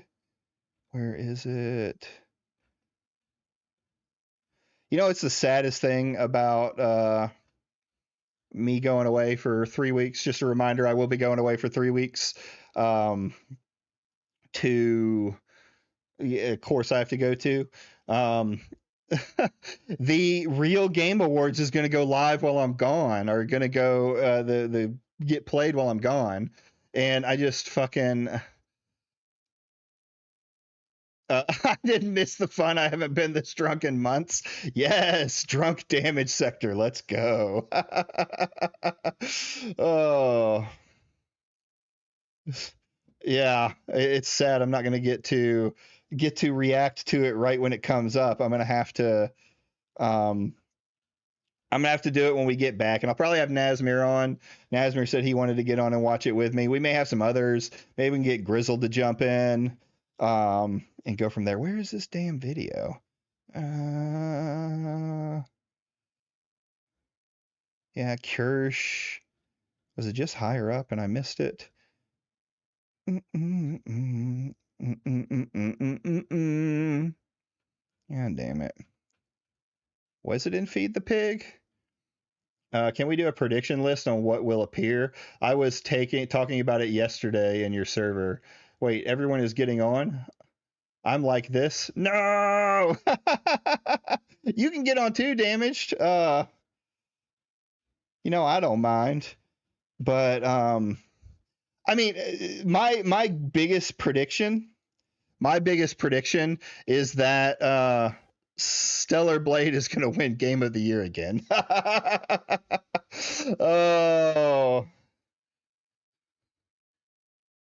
Oh yeah, Nux will probably be on there. We already know that Leaflet's on there, even with all the drama that's going through with her. Well, the topic we're talking about right now is Stellar Blade Sweep is just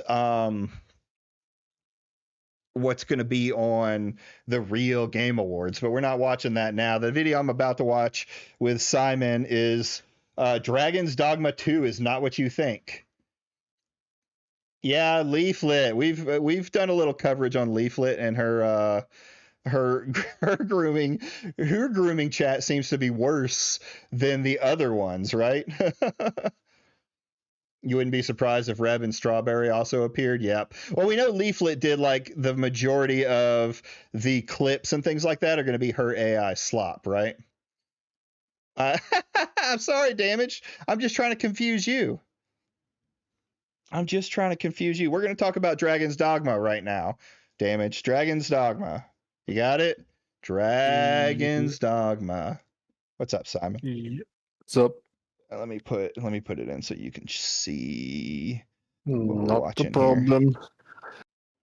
So, as if I'm pretty sure I've said this multiple times on the server at this point, but I am a massive fucking nerd for this series.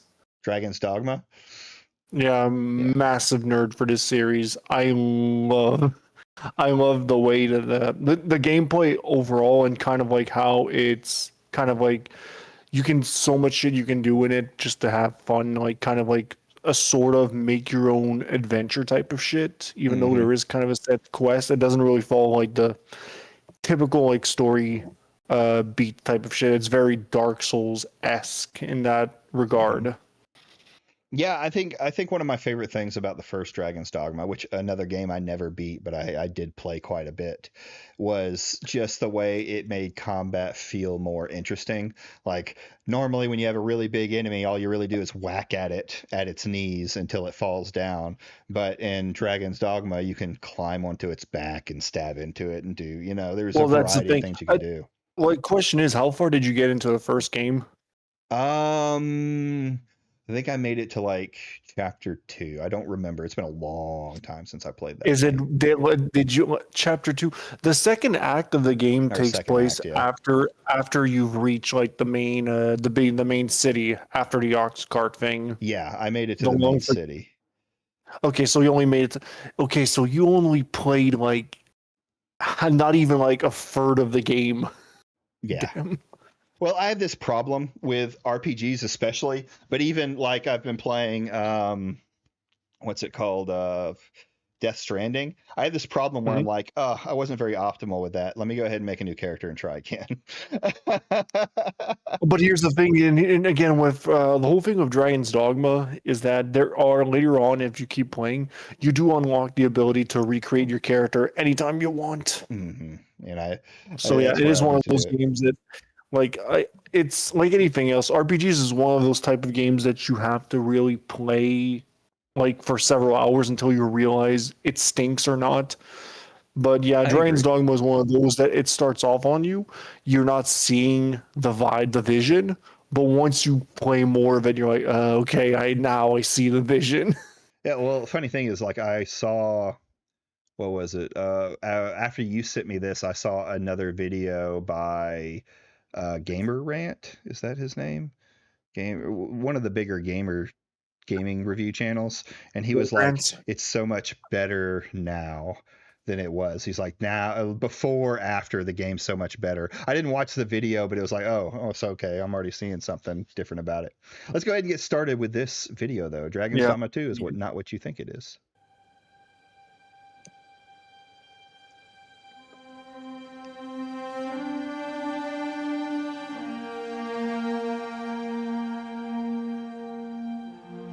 It's a cool intro. I just wasn't expecting to be French. Now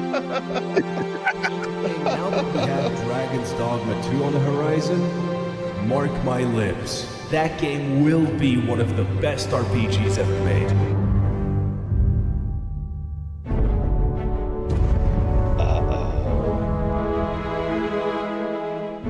Frog Fractions is a browser-based edutainment game developed by Twinbeard Studios for the Adobe Flash and released worldwide on October 25th, 2012. It was lauded for its wide range of gameplay mechanics, atmosphere, and does make a point out of it later on. I gotcha. So it's funny. This game looks better than Yorch's Flash game. Hence on-the-fly mathematical equations, rewarding a methodical playstyle which was uncommon for its genre at the time. Vince, this is about Dragon's Dogma 2. Can't you see it? It's on screen. Described as the greatest game of all time by That's why I said you should stay on. Rock, Paper, Shotgun, players take control of the titular frog, named Hop, with the goal of stopping an onslaught of bug-adjacent creatures from taking your stash of fruit-adjacent consumables, all whilst teaching you, the player, basic to advanced numerical fractions. A sequel was announced via Kickstarter in March 2014, but was seemingly never released. A little over a while ago, I made a video on Dragon's Dogma Dark Arisen. When I first bought the game on Switch, I never intended to make a video on it. I found it annoying, a chore to play, and just overall kind of boring. Seeing everyone praise it to hell and back had me feeling like a crazy person. I felt like I was missing something. Like, what was everyone else seeing in this that I just wasn't? Despite everything, I kept trudging along until I beat the dragon and reached what I like to call... I mean, that's kind of how I felt about the game when I first started playing it. I was actually pretty excited about it when I first started playing it. I don't remember what system I first played it on, but I mean, it was back on a PlayStation 3. Then yeah, I think that's what I played it on, was the PlayStation 3. I don't think I had it on PC at that point. So I liked it because I've always liked those kind of games. Hold on, let me change this. Guns, Dogma. Good now? Question mark. Question mark. When it gets DLC at this point, which I don't ever think it will, maybe it'll be better. But here's the thing: the second game has never been it was never bad. It was just underwhelming. That's kind of what I heard from other people playing it. I never got a chance to pick it up. Here's the thing. Me personally, I thought it was a major improvement over the first game, like from a content variety wise, a gameplay wise, enemy variety though. They really dropped the ball with the sequel. Yeah. Okay. Yeah. It's like there's a lot more variety in the first game than there was in the second. Gotcha. I mean, that makes sense. It did seem like it didn't it seems like it had a really good foot out the door, and then there was problems with the game. The optimization thing is like it's still technically kind of an issue, but it's way better than it was back in the day. Me on console. On console, it's all right. I don't have any issues with it. On PC, I couldn't really talk too much about that because again, I never played the game on PC. Gotcha. But from what I've been told, the optimization is a lot better now. The real issue with the game is the fact that no communication from Capcom with what the fuck is going on for the last 2 years now. Yeah. Again, they don't like to talk anymore. No, they don't. Call the third act. And that's where I finally saw Dragon's Dogma for what it was. A super ambitious, fresh take on action RPGs, brimming with new ideas, ambition, utterly deranged unique systems, and this incredible meta-narrative on the hero's journey. Over time, it's become one of my favorite games. Not to necessarily play, but I think about it constantly. The director, Hideaki Itsuno, clearly poured his entire Itsunosi into this project, and you can tell that he wanted to do so much more. All right, what's a Itsunosi? It's a joke. Oh, is it? Because it was Itsuno. I don't get it. There was a foundation built here for possibly one of the greatest RPGs ever made that came just short of being realized, either due to budget constraints or time constraints or fucking whatever. There was constraints sprinkled all over this. The years went by, and the series, if you could even call it one, went into limbo. Itsuno went on to work on DMC4 Special Edition and Devil May Cry 5.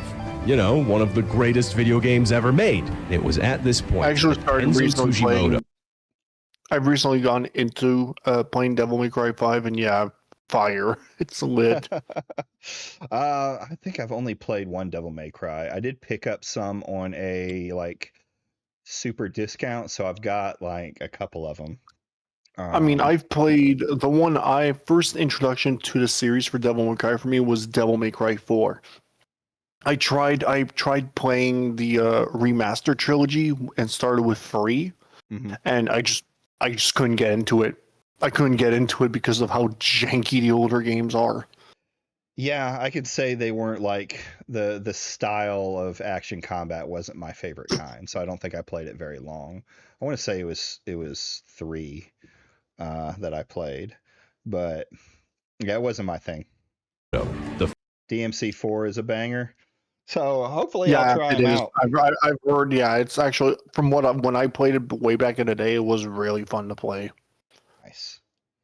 Founder of Capcom told Itsuno that he could now make whatever the fuck he wanted. And it was on June 17th, 2022, exactly 10 years after the release of Dragon's Dogma, that the sequel was finally announced. And I was there for it. Backed by the merit that he earned off of DMC5, Itsuno were making a sequel. I lost my shit when I heard they were making a sequel. Yeah, I was pretty excited too. I wasn't sure if I was going to buy it, but I was pretty excited to hear that there was a Dragon's Dogma 2. Did you buy it? No, I didn't.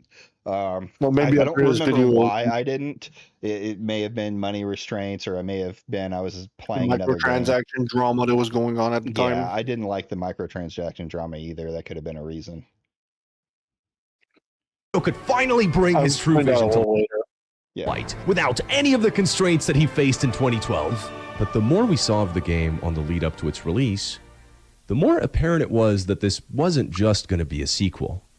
It was going to be a redo. Not a remake, but like a mulligan. And still, I was there for it. Maybe that's what this game needs. I mean, fucking Capcom is no stranger to remakes in the first place, and maybe marketing it as one would be a good way to onboard people that hadn't played the first game. It was actually the perfect approach. 2 years later, on March 21st, 2024, Dragon's Dogma 2 was released. 300 hours and 5 playthroughs later, I can confidently say, Dragon's Dogma 2 is not Dragon's Dogma 2. It's Dragon's Dogma 1. Again. Literally, I'm not being a prick. This is the title screen. Your eyes see true. This is not a redo or a mulligan or a fucking oopsie poopsie. It's the same fucking game again. I waited 12 years for the same fucking game again.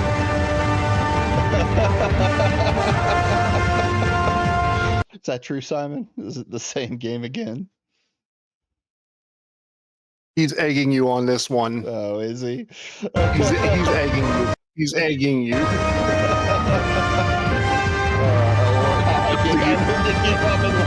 Even after all this time, I still can't believe what I'm seeing. Or saying. Itsuno made me wait a decade for this game, and all he had to show for it was Dragon's Dogma 1 with fucking ray tracing. I don't know if I should call this stupid, insane, stupid, bold, all of the above. Fuck it. Why make a new thing? Fucking turn this shit off. None of this is real. I'm not even recording any of this right now. This is a paid actor. I am dubbing him. This is not what I look like. That is my husband. You thought this was real? You think I live in a green room? You thought this video was called, ooh, Dragon's Dogma 2 is not what you think it is. Cause it isn't. This is How to Dragon's Dogma. Again, same video right down to the fucking bones. Same structure, editing, random bullshit that doesn't fucking matter. Glittermitten Grove is a fairy town management simulator with elements of Animal Crossing, Terraria, SimCity, and Tiny Glade that's throbbing at the seams with charm. It's what you wanted, right? If Itsuno can do it, I can do it. And I'm at least not charging you $80 for it. All these games were stuff that he talked about during the first one? No. He didn't talk about these during the first one. I'm telling, like, you keep watching all these random games that he's bringing up. He makes a point out of them later. Okay. I mean, I'm liking it. It's a funny video. Well, so far, yeah, but then actually, later on, it's when you actually start seeing the vision. Okay. And there's a lot of stuff that he points out that I didn't realize at first until he pointed it out. Tired emoji. She dragons my dogma. She dragons my dogma. It's all right. I'm dragging my dogma across her face. So. All right, making you wait 12 years. Only 3.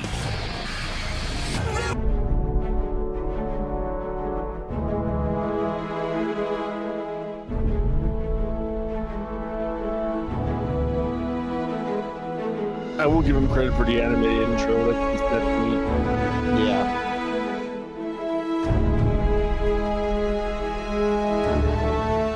Have your pick. Any you like. What will it be today? Once you're past the pretty fucking mediocre menu screen and hit new game, you are at the end of it? Wait, I'm the king? Did I win? What did I win? Is it this cup? Is it these time-stopping powers? Is that frog doing math? What the fuck is going on? You are in jail. There is a little cutscene. There is a little boulder. Tutorial. Gaming. Kill. Now. You play as a pawn, I think. And with the help of your... Wait, is that fucking rook? You don't really do much. Jump off a cliff. None of that mattered. Grow up. Move on. French.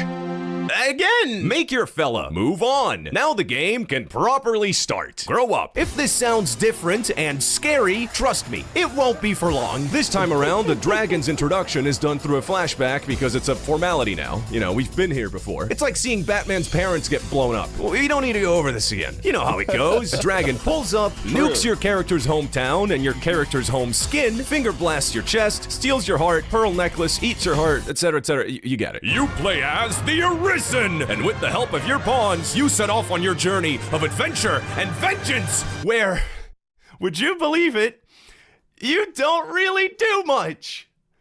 Again! It's from this encampment forward that the game drops all pretenses of being a sequel and has you do the exact same shit you did 12 years ago. No, really! Go to the encampment. The soldiers doubt your abilities. Find the pawns. Make your freak. Meet a master of the fighter vocation. Find a cyclops to prove your worth. Travel to the capital. And yes, there is a fucking ox cart involved. Great! Do a list. Time out, bro. Can I get on? Come on in. Come on in, damaged. Just like the whole Oxguard thing that he just made there, like it's kind of like a joke thing because that quest in the first game is literally just like a dumb escort quest. You don't get that in the second. Okay, So anyone nice. who's actually played the game, they're looking at him like, nah, this already off the gate. They're like, nah, he's egging. He's egging. Like when I first saw this video, I was like, oh, is he hating on it? Then I started listening to his points. It's like, no, dude, he's trolling. He's got to be trolling. Right. Yeah, Okay, and he is, but he does it in a clever way later on. I mean, there's nothing wrong with it. It's got me entertained and listening to it. So Yeah. apparently damage is coming in. If he can Get he your can find booty his in the way. freaking chat, damage. Yeah, get your ass. There he is. Come on in, damaged. What's up, buddy? Hey, damage. Am I on? Yeah, you're on. Yeah, you're on. Look, this has nothing to do with gaming. I really don't think this is appropriate right now. I would love to message both of you in private once you're done. Let me just give a really quick rundown of what's going on right now. Okay, Smash is on his live stream talking about a white supremacist shooting, and he references a white supremacist shooting in terms of the lawsuit against Valve about like the microtransactions and shit. What? Do you guys know about the? First of all, do you guys know about the lawsuit? Yeah, I do know about the lawsuit. Me and Kamoji Okay. were kind of going back and forth. on it. And Wargaming Dad, you know how I said like, oh, this is a guy. How can you call her a guy? And then I did that post or whatever as a joke.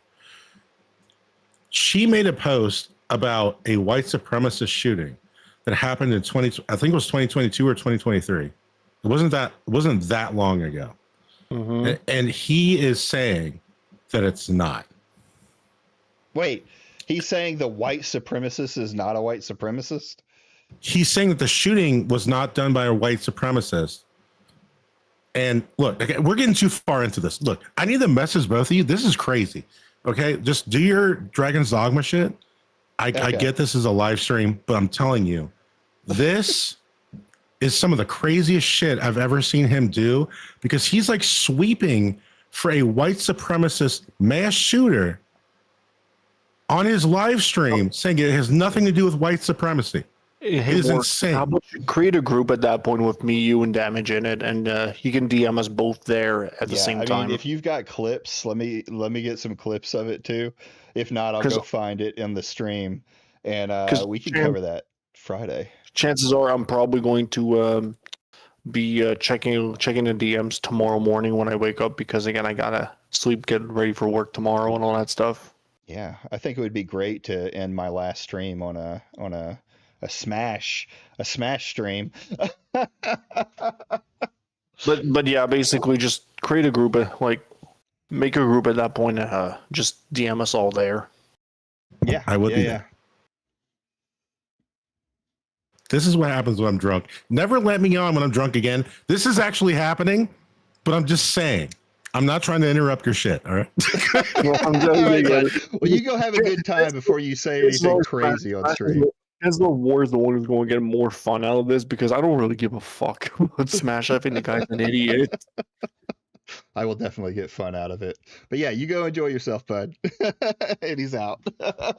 Damage Sector, always bringing in the good info about Smash JT. Oh, bro. He's the walker between worlds. Yeah, I can tell. Let me go. Let's keep going on this. List of quests for the local authority. Discover that there's a conspiracy to awaken the dragon. There's a gay little wizard. The king gets mad at you and kicks you out. Go up a big fucking tower. The dragon shows up and kills the gay little wizard. Fight the dragon, kill the dragon. Itsuno does it again! And this goes without saying, but yes, I am skipping over the large swathes of doing fuck all the game has you do in between the plot. Arisen, may I bid a moment of your time? I've just beseeched mayhaps ought to be of use of thee. The local this scholars... This is a sponsor. That's a sponsor, but it's like keep watching it because it's actually the School of Science have unearthed a contrivance most queer. Perchance it may help thee slay creatures most foul. Pray my literacy betray me, but if not, pray my literacy betray me not, but if I be not mistaken, 'tis known as an ROG Strix Scar 16. 'Tis a device that allows the user to access the world of webs. Should this be alluring, mayhap the Arisen be privy to one of his own. Might as well look while you're here, eh? This domain, known only to us as the Asus Republic of Gamers, features all of the details you'd ever need on the ROG Strix Scar 16, such as the Intel Core Ultra. This is probably one of the best plugs I've seen in a while. Oh yeah, it is. 275. Like if people actually do this in a creative way like that, I gotta give them a hand of applause, man, because you actually do your job correctly and made me want to consider buying the product you're plugging. Yeah, exactly. X processor, up to the 64 gigabytes of DDR5 RAM, and also up to the NVIDIA GeForce RTX 5090, powered by the latest in computing magic. If by chance your party would be privy to their own devices, 'tis but a trifle. The viewers need only click this, Is there a word for link in Old English? Because I haven't known. and be awash with the very best experience gaming has to offer, thanks to the kingdom of ROG. If your memory evades you, the gracious link shall be found in the description. Fare thee well! This shopkeeper speaks in true. It is structurally the exact same game you played a decade ago. So what's new? There's a fisherman. He's bald. And again, anyone who's actually played the second game know that this fisherman character is actually very important, to what's actually going on in the story. Oh yeah. Oh yeah. So well done, master. That's pretty $80. Okay, I'm being a bitch. Although it is practically the same game, warts and all, wolves and all, the combat is somehow way better on every front. The original already blew most action RPGs out the fucking water in that department, and honestly, still does. I'm showing Starfield footage for no reason. Combat in Dragon's Dogma 2 has way more going on. It looks incredible, feels incredible. You can now stand on monsters that you're climbing, so you have access to your full moveset as long as you stay balanced. There's 2 victory songs instead of 1, so like, double the content. The new stagger and physics system makes every fight so dynamic and lends each encounter a sense that crazy shit is happening constantly. You can knock a Cyclops off balance and make his head hit a wall, knocking him out, or he can become a bridge. Now that's crazy stuff. Enemies can create. I remember watching that and being like, "That's crazy that they're doing that." But here's the thing: it's even more fun when you actually do it in the game. Like the whole bridge thing is like very situational in the game because it's only like in a few areas you can do it. But there are like actual like combat footage in scenarios that when you actually got like these epic moments are like boom, bitch, I got a screen cap that. Like I had a couple of those moments in the game where it's like I had this 2-1 ogre I remember like felting. I was playing as an archer and my pawn was like a warrior. I saw like he was basically felt on his back and like my pawn was like charging up like a greatsword attack over his head as he was basically on the ground stunned. Nice. And I was basically charging up my bow shot and we both released the attack at the same time to finish them off. Holy shit. So yeah, you get a lot of cool moments like that in the game. Yeah, that's what I mean. People like moments like that where you just feel crazy powerful. I think that's why people are soying out over what is it called? Crimson Desert. For that reason. Yeah, I've heard things about it. I don't really know what the deal is with it, but I've heard things about it. I mean, we could talk about that later. It's just it's doing that thing where it's like I do everything. You can tell it used to be an MMO. But here's the thing with Dragon's Dogma. This is something that's actually been very like similar to between the two games. Is that it starts off you're getting your ass kicked left and right, but when you actually get to the higher levels, you just the game becomes a huge cakewalk. Yeah, you become a god. Yeah, basically. Nice. Imagine if I spoke like that. Wouldn't that be fucking obnoxious? Enemies can create post-mortem hitboxes, so you can take out 2 enemies at the same time by killing one so much that he flies into and kills one of his boys. You can impale a goblin on your greatsword and then throw him off a cliff, killing the griffin that ran away with 1 HP. You can do this!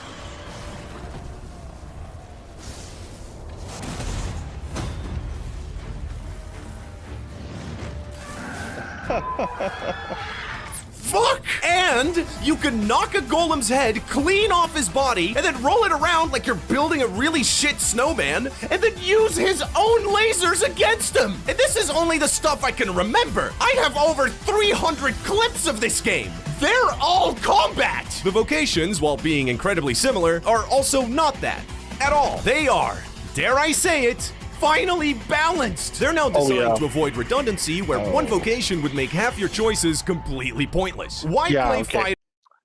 Because in the original game, you had a whole huge balancing problem with the vocations where some of them were complete shit when you can just play like the other like 1 or 2 particular vocation and just like cheese the entire game. In this game, every vocation is actually pretty balanced, and that's why I got it. I actually prefer the second gameplay wise than the third because there's more variety. Everything's balanced and not everything is shit. Like give you an example, Warrior in the first game was like the shittiest freaking vocation you can pick because it was slow and you didn't get that much and you didn't get all that much knockback resistance. So when you were like in the end game stuff, you were getting ragdoll left and right on top of being slow and doing as much DPS as any other freaking vocation that's actually better.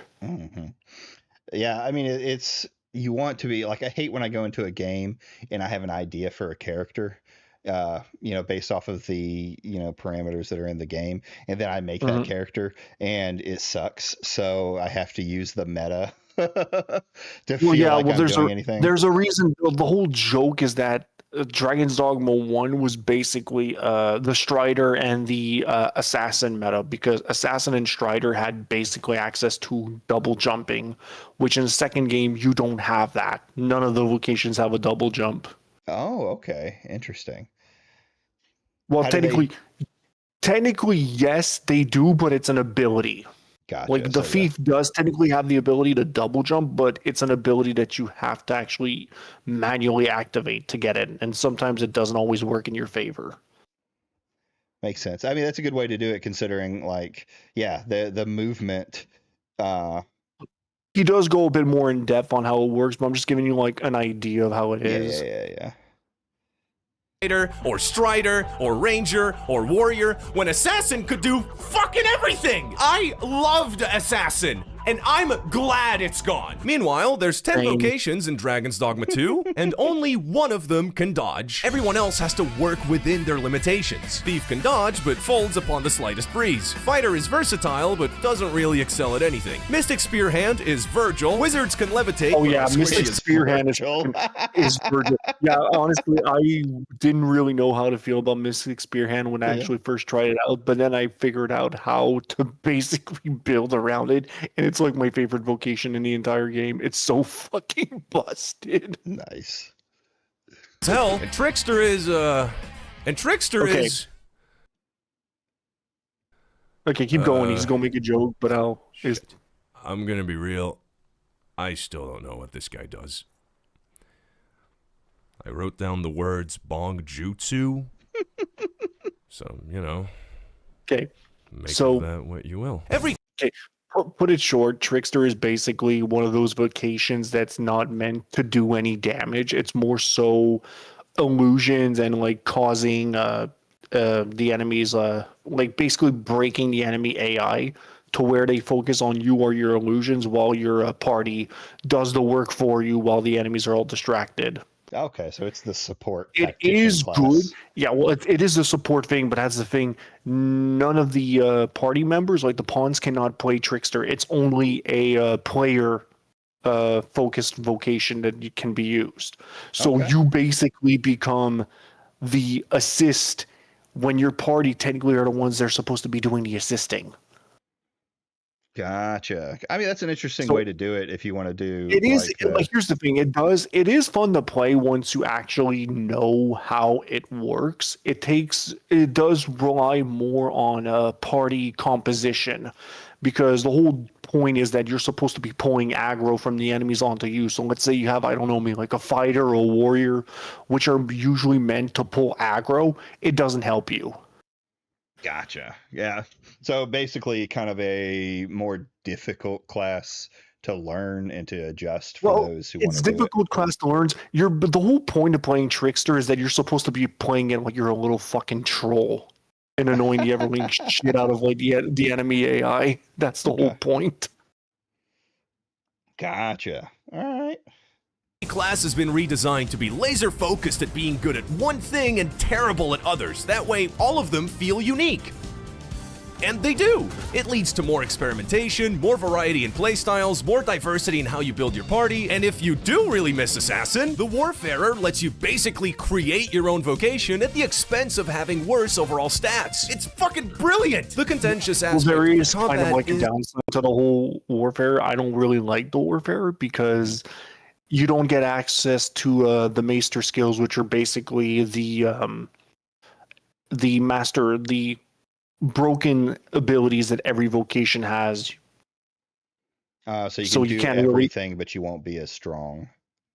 You won't be as strong, and you won't have access to the actual busted ability that makes most of these vocations actually fun to play. Okay. Is the skill slots. The first game had 6, while this one only has 4. And that sucks, right? Like, I can't defend that. Justin Roiland once said, less player expression equals game stinks. It's so late. It's so late. I'm so Chinese. And I can't disagree. But here's what I think.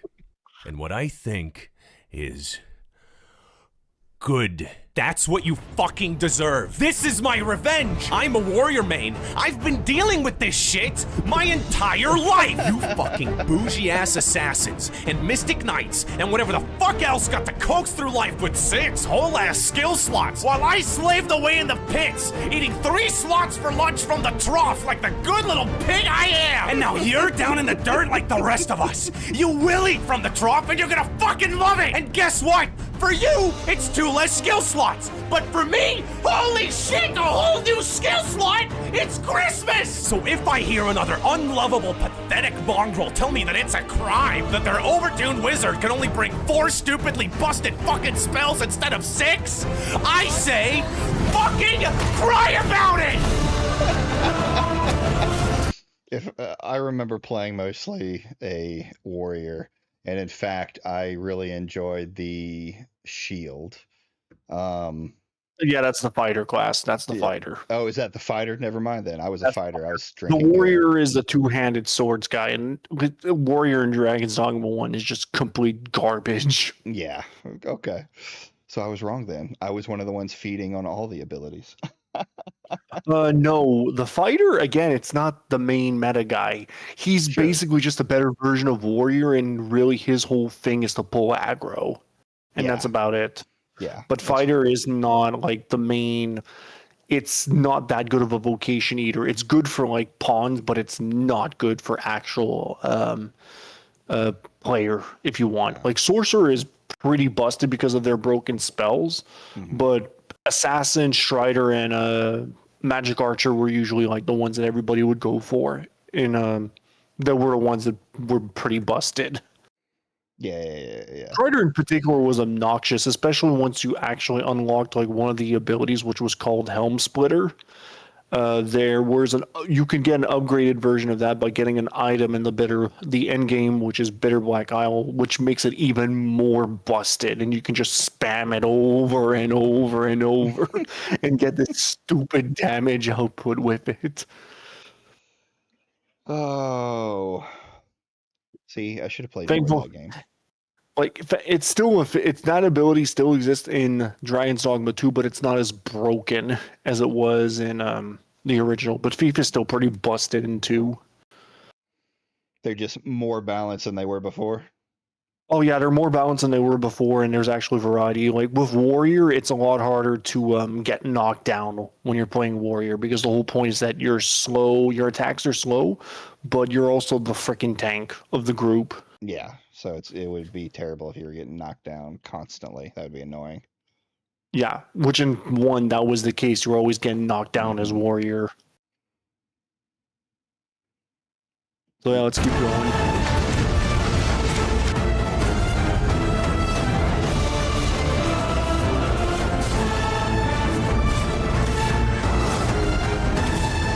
Anyway, what I'm trying to say is...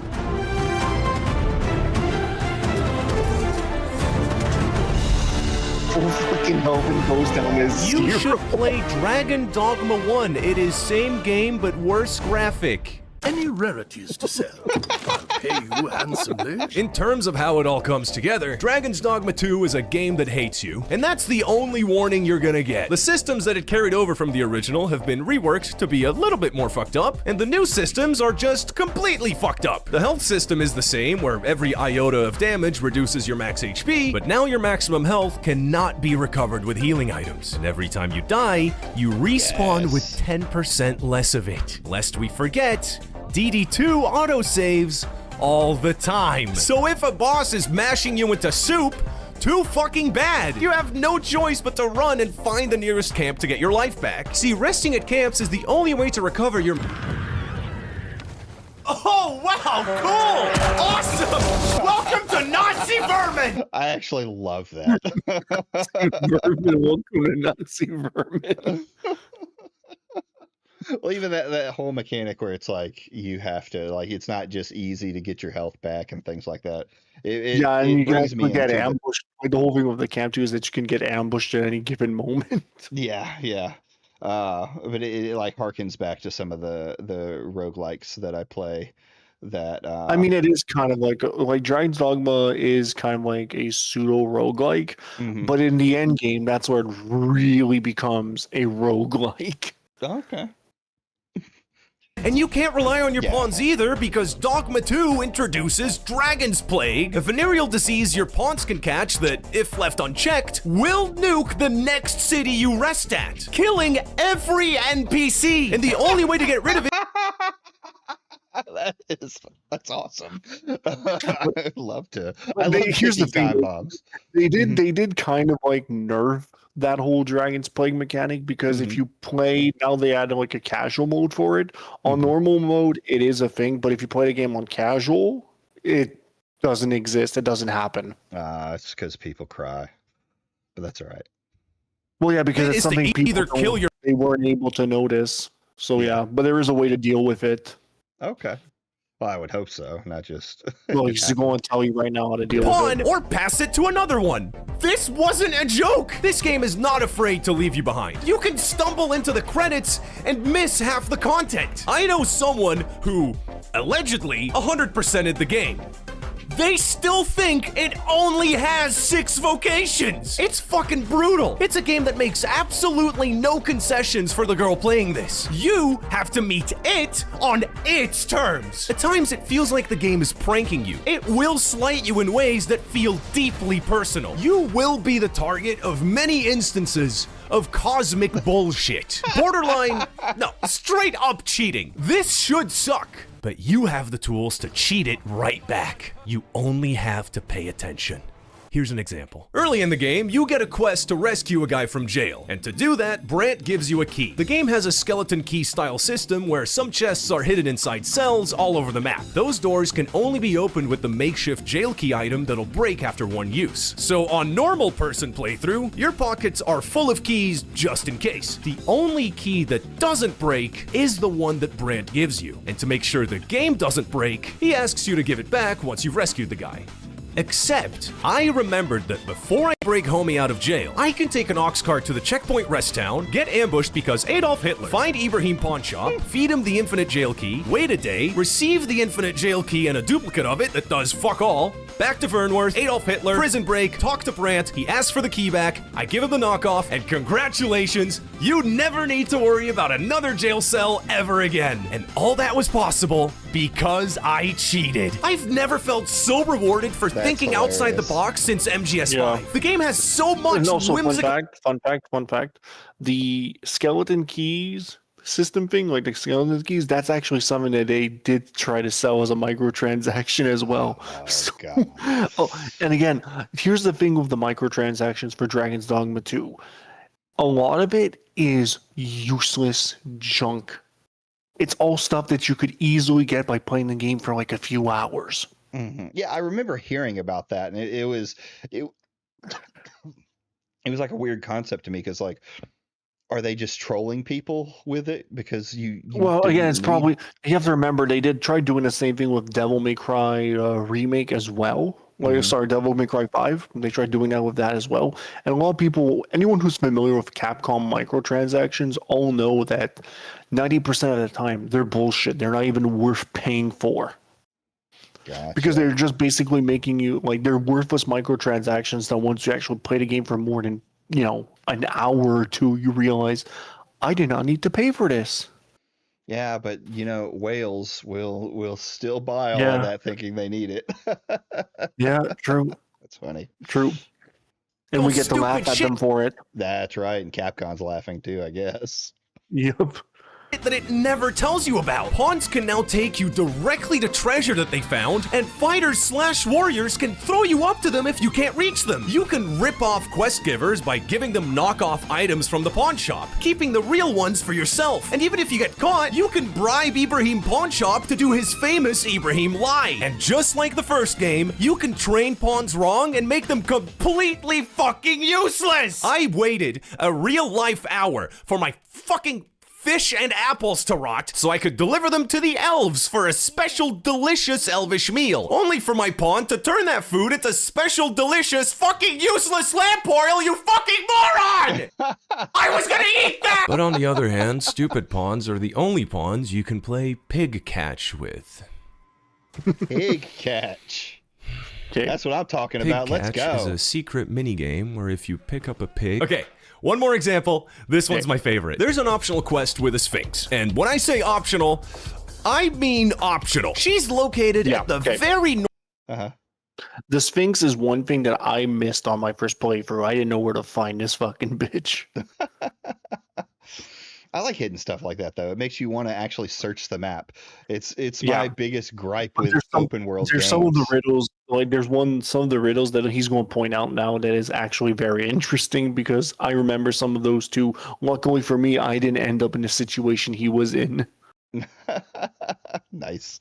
But yeah, you want like a world. I like a world to explore. It's why I hate like Ubisoft games where they just give you everything. Here's where everything is. Go find it or go have fun.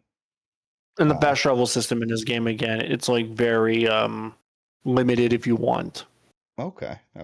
Yeah, North I of the like map, walking. an area you are never, ever directed to, past 3 caves and a giant battlefield with a dragon on it. Her questline involves solving 10 riddles of varying complexity. The problem with designing riddles in current year is that the only thing stopping me from instantly solving it and every other puzzle ever designed is my phone's battery. One of the riddles she gives you involves a series of items called seeker tokens. These are the collectibles you find strewn all over the map. I had a couple. The riddle goes as such. Hey, remember seeker tokens?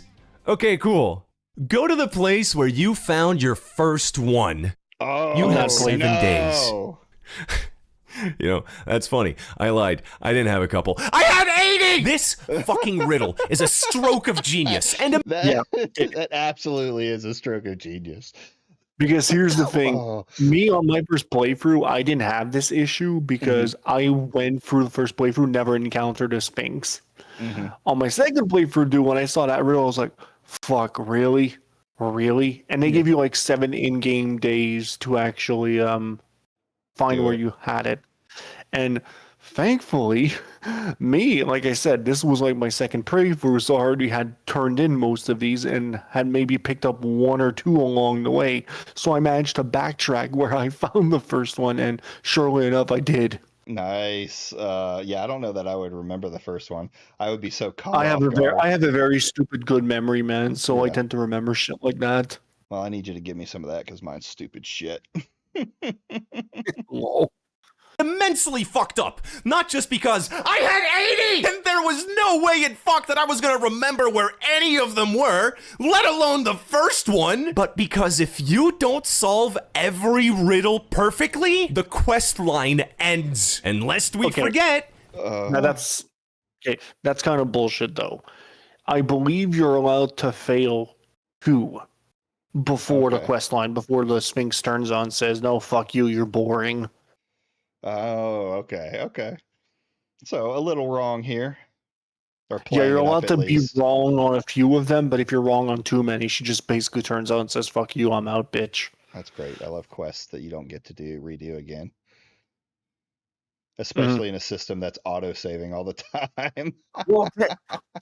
Well, technically you are able to kind of save scum to a certain extent, but it requires you having to sleep edit in and reload to your last in save. Then walking all the way back. Gotcha. Yeah, basically, or teleporting if you have like the fast travel system set up to go there. Gotcha. DD2 autosaves all the time. They finally did it. The ultimate cosmic bullshit. A puzzle I literally cannot Google. So I failed it, obviously, and figured I'll just complete it on my next playthrough. To be fair, everyone fails it. My friend Jake ran into the Sphinx as I was writing this, and he told me he also had no idea where his first one was, and he immediately gave up. But here's the thing. If you think Jake is fucked, you haven't been paying attention. I'm on my 6th playthrough. I'm not falling for that shit again. Go to the Sphinx, start the quest, walk all the way to Melv, find the spot. There is now a finder's token there. Travel to Vernworth, board an ox cart to the checkpoint rest town. Adolf Hitler. What's up, Ibrahim? Give him my finder's token. Wait a day. He makes a duplicate of my finder's token.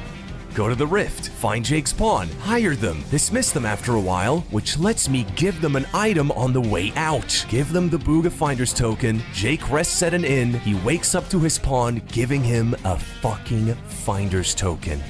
Jake runs back to the Sphinx, tells her he's solved the riddle, hands her the fake Finder's token, and... Well sought and well found.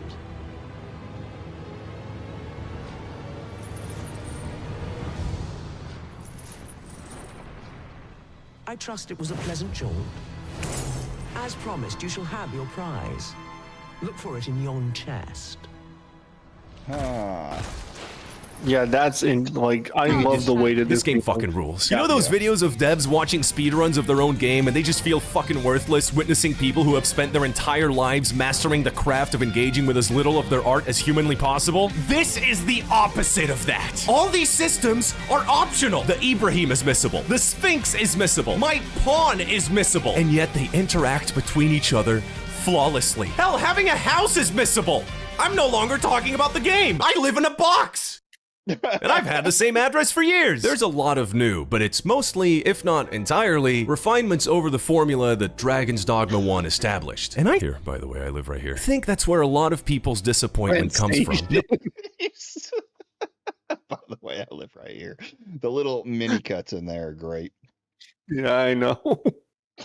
Notice how I said Dragon's Dogma 1 and not the expansion Dark Arisen. Bitter Black Isle is, by all accounts, a lot more beloved than the original game. But that's not the part of the game that got a sequel. Itsuno didn't even make Dark Arisen. Dragon's Dogma 2 is very deliberately Itsuno's attempt at completing the vision he had for the original game, without Dark Arisen being a part of it. That's why the setting is so similar, the structure's the same, the combat's the same, and the story is... you know... I don't want to say good. I definitely don't want to say good. So yeah, it's the same. The master works all, you can't go wrong. Come again. After 30 hours of doing exactly fuck all, it's finally time to fight the big bad dragon. Yeah, that one. From here on out, this video is gonna have spoilers galore, so if you give a shit, you should pledge to my Patreon, and then leave, and then pledge to my Patreon. Just like the first game again, you climb up a big-ass tower and fight the gay little wizard till he gets punked by the real dragon. Stop me if this sounds familiar. He dangles your wife in front of you, makes you choose between wife and death, you climb on top of him, big speech.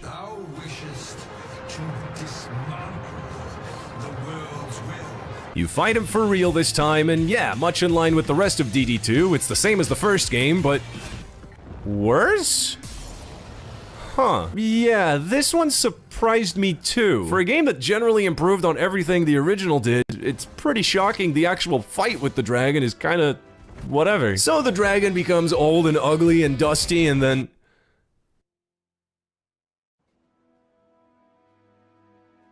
You won? Wait, what? What did I win? Is it the credits? Oh, this is ending! Huh. Sure. The game does a little clip show of the opening cutscene and sort of mirrors the ending of DD1 where you become the Seneschal. You walk around and you don't really do much. Again, you can wave at people. That's pretty $80. So you sit down and... the Blue Man group is sitting too. Hey man, what's your fucking problem? Why do you pursue me, Arisen? You have fulfilled your charge, are you not satisfied? Seek you greater status? Perhaps to rule the world entire. Even the beating of your reclaimed heart was born of the great will of this world. Yet you would abandon it. Everything in this world, all that you have come to know as reality, is the creation of the great will. Should that will be lost, no mortal being could survive. However, if regret yet assails your spirit, then perhaps you should reaffirm your choice. Witness with your own eyes, or through the eyes of another, the fate of this world. And that whole thing right there is basically a riddle. Oh, is it? Mm-hmm. So it starts you over. Frog Fractions is a browser-based edutainment game developed by Twinbeard Studios for the Adobe Flash and released worldwide on October 25th, 2012. Described as game by Rock Paper Rock. Players take control of the titular frog, named Hop, with the goal of stopping an onslaught of bug-adjacent creatures from taking her stash of fruit-adjacent consumables, all whilst teaching you, the player, basic to advanced numerical fractions. If the player decides to break the game at any point by going underwater and collecting a billion fruit, Frog Fractions becomes a shmup Star Fox parody. Then Hop is placed on trial for his crimes against the bugs, and it becomes a law-based visual novel. Then an Abzu-style swimming simulator. Then a sci-fi text adventure game. Then Dance Dance Revolution. Then a pornography-based economy management simulator. At the end of which it comes full circle back to fucking Frog Fractions. It is a nightmare video game, and I hate Twin Beard Studios. After you confront the Pathfinder, you're placed inside a time loop. You awaken on the back of the dragon, you fight the dragon, you kill the dragon, you become the king, you reaffirm your choice.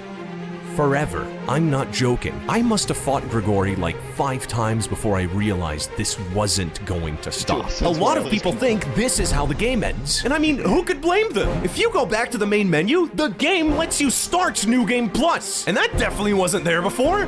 So what's the fucking deal? Is this really Dragon's Dogma 2? I fell for that the first time. Yeah. Yeah, I fell for that the first time, but thankfully... I could see why. Yeah, I fell for that the first time, and then I actually... learned that there was more to it, to that end part, and I was like, oh, so I have to go back and actually do that again? Okay. But again, I was already having fun with the game, so I didn't really care, and I'm glad I did, because the next part, had I gone in there on the level that I was at, I would have gotten my ass fucking handed to me. Nice. At this point, I started experimenting. That's what I like to call coping. Maybe I missed it. Maybe I missed the thing you have to do to unlock the good ending and the rest of the game. It also comes with infinite chocolate and head and V-Bucks. Maybe I can do something on his back. Guys, if we decommission all the nukes, we'll get chapter 3. Maybe I can use... Wait. The solution? Kill yourself. Oh, no.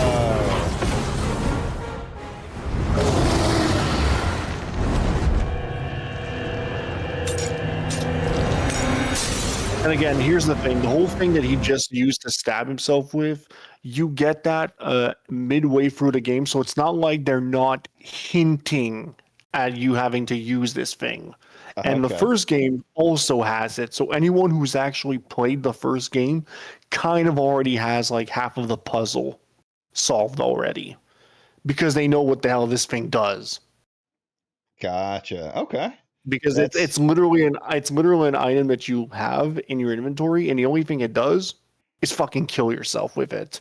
It's so funny to have in a game. It's literally a kill yourself item. Oh, that's the dev speaking to everyone who talked bad about his game. No, I mean that's a cool option. I mean they had that in the first game too, and that's how a lot of people would save scum. Yeah. Oh.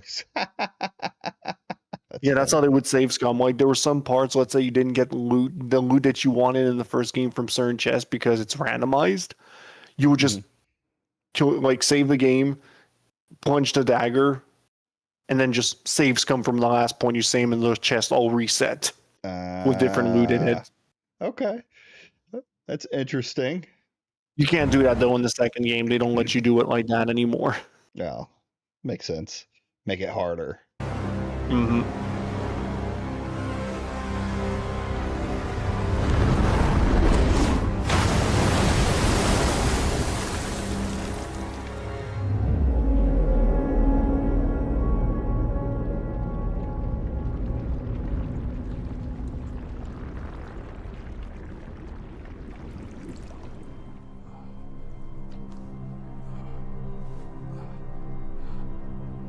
You have strayed, Grisly. And for what? Lest you forget. You have a world where you belong. There, you are to fell the great evil in your path and rule the people as their sovereign. For that is who you are. Hell no, that ain't who I am. It is my wish that you should live out that life of purpose. The time has come for you to return. No. My children shall see you there safely. Let us go home. Together. Oh, the pawns. To a world under your Well, not the pawns, really. More so characters in the actual game. NPCs. Yeah. I see. Those are like story NPCs.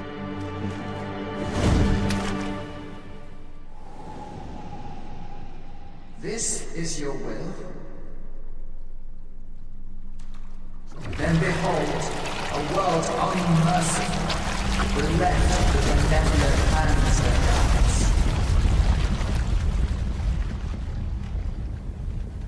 And this is where it gets been lying interesting. to you this entire time.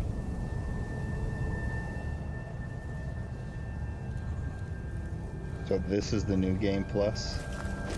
No. Dragon's Dogma 2 is not Dragon's Dogma 1.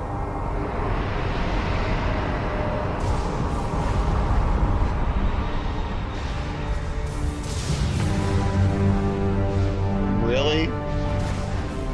It's Dragon's Dogma 2.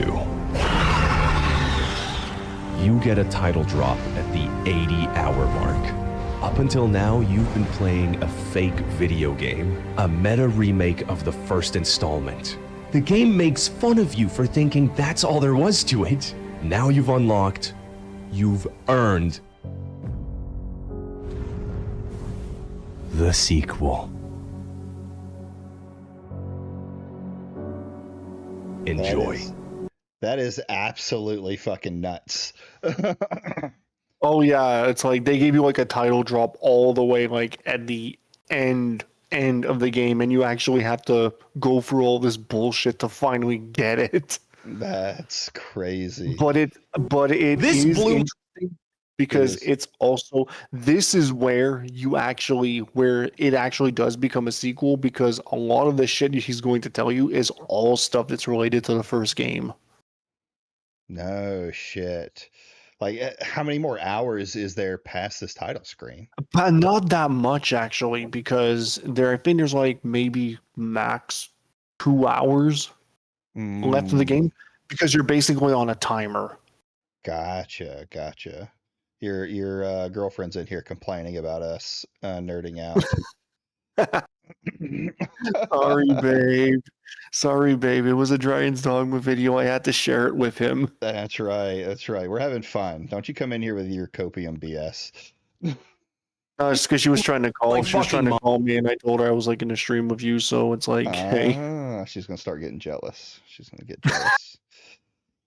Sorry, honey, he's mine right now. mean. Yeah. Mind. I had to lie down on my fucking couch and stare at the ceiling for 15 What do you think minutes I'm doing after right this now? happened. My girlfriend thought I had low blood sugar, and fuck me, I probably did. The new world you wake up in is fuck. Oh, you didn't tell her you were getting in call with me? It was a secret? It was a secret between us? Wow, Simon. Wow. What do you mean? Up beyond recognition. There's enemies fucking everywhere, there's new bosses, new gear to find, and new areas to explore, since all the water and brine in the game gets sucked up and used to cover the sky in red. That's another thing that he doesn't actually like go into detail with that. But basically, the brine is something that also existed in the first game. It was basically this mechanic that when you went out into too deep of waters, you would basically get sucked in by it and get respawned back into another area. I remember because it's like a big portion of at least in the beginning of the game, it was mentioned. Yeah, well, it's mentioned like you have to avoid it, but it was a cheap mechanic that they used to basically justify that they didn't have any swimming mechanics in that game. Yeah. In the sequel, however, it's a whole part of the story. They basically turned the mechanic and made it this whole actual like somewhat sentient entity that is kind of known to be a destructive entity.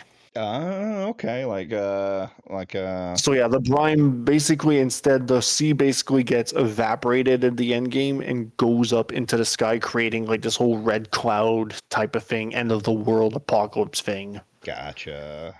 So yeah, keep listening. He does style stuff. He does explain it a little bit more as it is. Death! One of those new areas is your new hub, the Seafloor Shrine. Only it's not new. At all. Remember, Arisen, 'tis said that all roads lead to Gran Soren. The world of Dragon's Dogma 1 has been underneath you this entire time. Dragon's Dogma 2 is a game figuratively and literally built on the bones of the original game. In fact, if you put the maps side by side, Casardis is located where the excavation site would be, meaning that both games technically start in the exact same place. After the title drop, the game becomes this fucked up rat race where your goal is to rescue all the story characters before the brine consumes everything and the world resets. And they will only trust you if you've done quests for them. Everything mattered. And you only have 7 in-game days to accomplish this. It also becomes a pseudo-roguelike, because if you die once, you have to start the unmoored world from the very beginning. And if you do die, you reawaken in a weirdly familiar hut, wearing different but weirdly familiar clothes. You reincarnate as the fucking fisherman from Harv. That old motherfucker is a failed Arisen from a previous cycle. That's why he knows everything that's gonna happen. That's why he tries to sail away on his boat every day. In his head, the brine no longer exists. And now you are him in the new world. The cycle has continued. You have failed. After saving everyone and killing all the brine monsters, you and your pawn team up one last time to kill the Pathfinder and end the cycle for good. But not before your pawn turns into the Dragon's Plague and helps you land the final blow. And like, as cool as that shit is, I never got why it happened. Why did my pawn turn into a shadow freak and start yapping away about... Beyond measure. A fledgling will that burns within my breast. And then it clicked. A huge theme of Dragon's Dogma is taking back your free will. No fate but what we make type shit. It's everywhere. From the cycle, to the brine, to the beer, to the keys, to the car, to the trees. Dragon's Plague is a disease that pawns can catch beyond the rift that will nuke your town if you're not paying attention. And the main symptom of Dragon's Plague, you know, before they nerfed it and gave everybody red eyes, is pawns stop listening to your commands. They start acting of their own volition. They start manifesting their free will. That's what Dragon's Plague is. The world the Pathfinder has created is a world where free will is a disease. And that's only the mystery I managed to solve. In New Game Plus, there have been reports of NPCs randomly having glowing red eyes. I have no idea what this means. Can story characters just happen in any of my games? That I haven't seen happen in any of my games. So it's probably a thing. It's probably intended, or it's probably a bug. But I've never seen that in any of my games. Gotcha. Maybe there's more to it. It'd be cool if there is. I mean, this is pretty elaborate in the way that they thought about the game and creating this very much bones. Because a lot of times you play like a sequel to a game, and the world is completely different with no justification as why. Well, like I said, like again, the whole idea is that, as he said, the original game is built on the foundations. The sequel is built on the foundations of the original, like on the actual bones of it. Yeah. And from a story's perspective, it makes sense because in the first game, you basically break the cycle, which in turn led the godlike entity that was creating everything to basically no longer exist. So everything just eventually died. So crazy.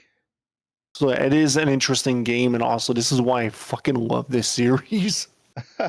Yeah, I mean, because absolutely, again, it's just stuff that I didn't even know about it.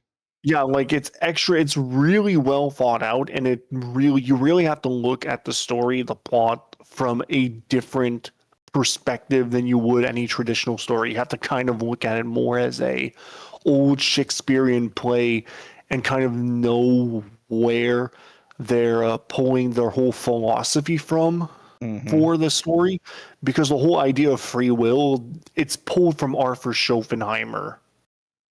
which was a very big philosopher way back in the day. Okay. I'll have to look him up because I've heard of the name, but I don't remember. Currently drawing Unk while at work. Really, Jasmine? Who are you drawing, me or him? I'm pretty sure she's talking about me. That's fine. We'll see how it is. She could be talking about me too, because technically she does call me Unk as well. Oh, so maybe she is drawing you. All right.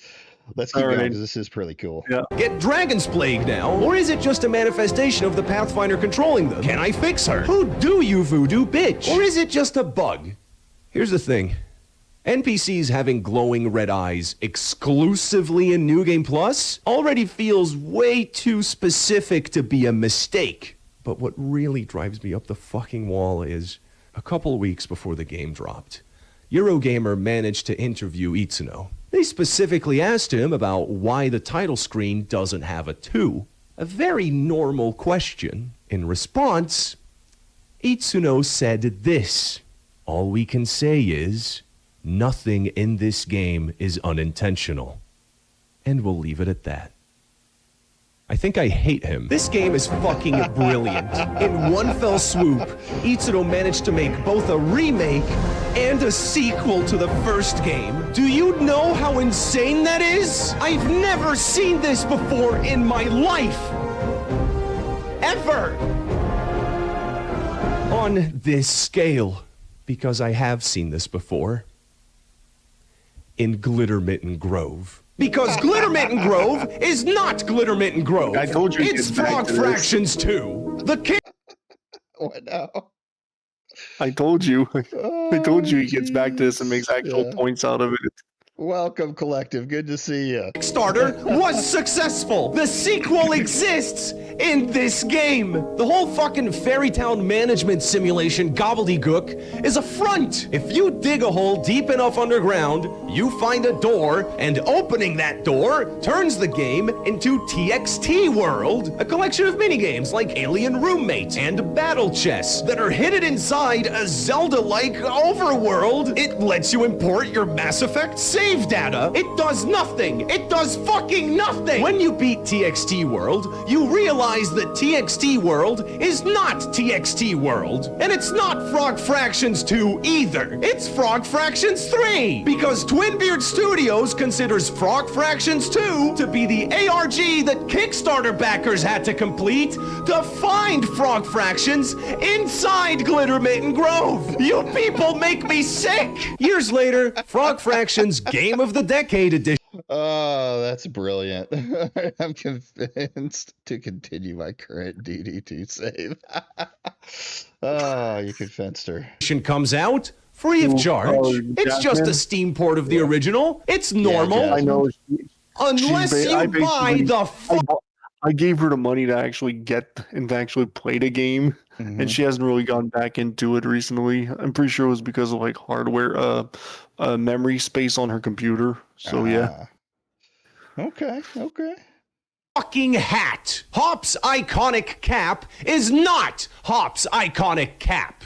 It's Frog Fractions 4! It is a 2D flight game, a Telltale-style point-and-click, DJ Hero, Ikaruga, Dig Dug, Metal Gear. Every time you die, it'll spoil a random piece of media for you. It is a nightmare video game. It made my fucking power go out while I was recording this footage. And by the way, this might not be over. Frog Fractions 5 could exist.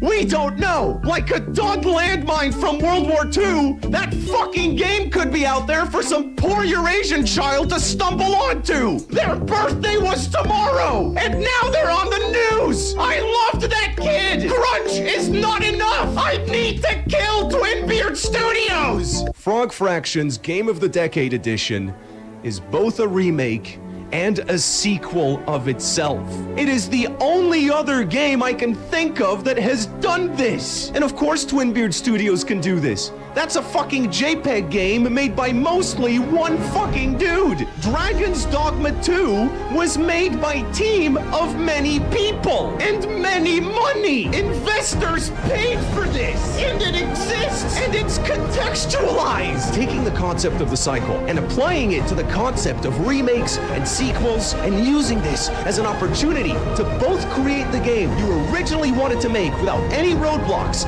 and a sequel to that dream. Dude, the music just goes fucking hard. Oh yeah, but again, and this is all audio from the actual game. Nice. By the way, like Dragon's Dogma 2 has a pretty solid soundtrack. Okay. Like my personal favorite is the Unmoored World menu theme.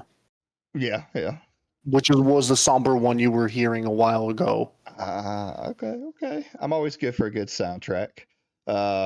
Collective out here. Well, at least it came out. Unlike the Amico. It's true. Being speechless is not enough. I need to kill myself. Dragon's Dogma 1 released in 2012. Oh, God. We're subbing to this guy. I like him. It ended up having more than half of its content cut. It was prime for a sequel. We thought it would never happen. 12 years later, Itsuno has achieved his true vision. Because Dragon's Dogma 2 is not Dragon's Dogma 1. And it's not Dragon's Dogma 2 either. It's the end of the video. I'm dead serious, by the way. This is it. This is how it ends. Thanks for watching. Thanks for clicking on it. Wow, look at all those patrons. Okay, it's time to go. Bye-bye. Don't look at how much time is left. Please don't look at how much time is left. This is where the video originally ended. I started working on this May 2024. And it's February 17th, 2025. It gets worse. A week ago, I had like yes, it is. an epiphany. I don't think this is where the story ends. I think Dragon's Dogma 2 is about Itsuno. I think this entire game is an allegory for Itsuno's is basically tinfoil hat theory, but he does bring up a few points that do make it kind of like seem interesting, which if it is the case, because chances are this was if it is the case, in which if it is, it was a giant middle finger to Capcom, which is probably why we're not getting any DLC. Oh no. I mean, that's funny if it is. Let's listen. Feelings on the current state of the game industry, the oversaturation of remakes, the fear of creating new and original ideas, and the torturous experience of working at Capcom for these past 20 years. Birdie, whatever. Look, okay, I know how this sounds. I know that I look and sound batshit insane right now, but please hear me out, okay? I haven't showered since I've thought of this. The entire premise of DD2 is about sticking to the script of DD1. The script is good. The script is safe. Don't you love the script? You are constantly guided by a higher force who tells you what to do and only intervenes if things go off script. The intro to this game is incredibly unique until the Pathfinder shows up, gives you your memories back, and sets you on the right path. Ambrosius wasn't going to give you the Godsbane until that higher force made him do it, because that's what happens in the first game. DD2 itself is the same as the first one, only prettier and more refined. It's wearing the same goddamn clothes! Where things start to get muddy is during the dragon fight. In the original, killing the dragon breaks the world and opens a gateway to challenge the Seneschal and become the ruler of the world. In DD2, killing the dragon just cuts to credits. Even that higher force acknowledges how jarring it is. You have fulfilled your charge. Are you not satisfied? Seek you greater status? Perhaps to rule the world entire? The game knows that this was disappointing. It's taunting you. So why doesn't killing the dragon break the world this time? It's because this is not a world-ending event anymore. It's a formality. It's expected of you. It's what happens in the first game. It's now part of the script. Even the dragon itself is sick of it. He begs you to see the true world for yourself and let it end. I honestly feel like this fight is less cinematic than the first games on purpose. Because to the dragon, this is no longer a test of the Arisen's mettle. The grandeur is gone. This is routine. When you reach the throne room, the higher force that's been feeding you this entire story tells you that he knows this is what you want. In fact, he's so confident in this that he puts you in a time loop, repeating the same thing over and over and over again to reassure you that this game, the one you just played, is what you want. He's genuinely surprised that you're not satisfied. He thinks he's helping you. It's only once you break the script, killing yourself and skipping the dragon fight entirely, plunging into the brine, which in itself is a metaphor for the control of human will, which is very established in this series, that you are faced with this higher force once again, who throws a total fucking hissy fit and goes, fine, you want your sequel? You can have it, but I know that you're not gonna like it. And this is what the sequel looks like. He presents it as this evil, scary thing. What's new is evil, and he lets you wallow in it. From his perspective, you have made your bed, and now you have to lie in it. Put yourself in Itsuno's shoes. You love RPGs. You love action games. You love being in the year 2000. You've been wanting to make a combat-focused RPG your entire life.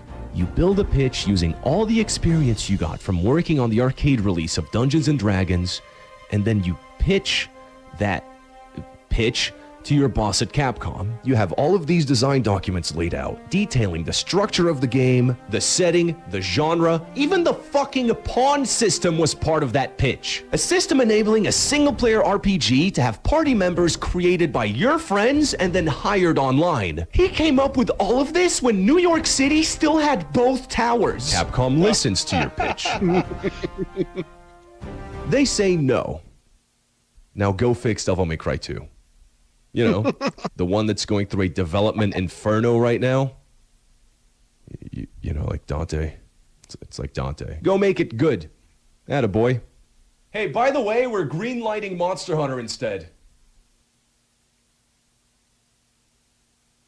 By the way, I want to make it very clear. I'm not saying that Monster Hunter ripped off Dragon's Dogma. I'm not fucking stupid. I'm just saying that if I had pitched a Western fantasy-based action RPG that I've been wanting to make my whole life, where you kill monsters and it has a focus on deeply mechanical combat, and that pitch got rejected, and instead a pitch that had the exact same DNA as mine, that was also a Western fantasy-based action RPG where you kill monsters and there's deeply mechanical combat, hearing that that got improved instead of my pitch, I'd be a little bit annoyed. Now it's I can see where this is tin hat theory, but at the same time, there's a lot of but like. but it dots. gets better. It gets better. It gets better. Really funny is that while I was reading articles on this, I saw the name Ryozo Tsujimoto, you know, the Monster Hunter guy, and I thought, wait a minute, Tsujimoto, where have I heard that name before? And then I remembered my own script. Kenzo Tsujimoto is the founder and CEO of Capcom. Ryozo Tsujimoto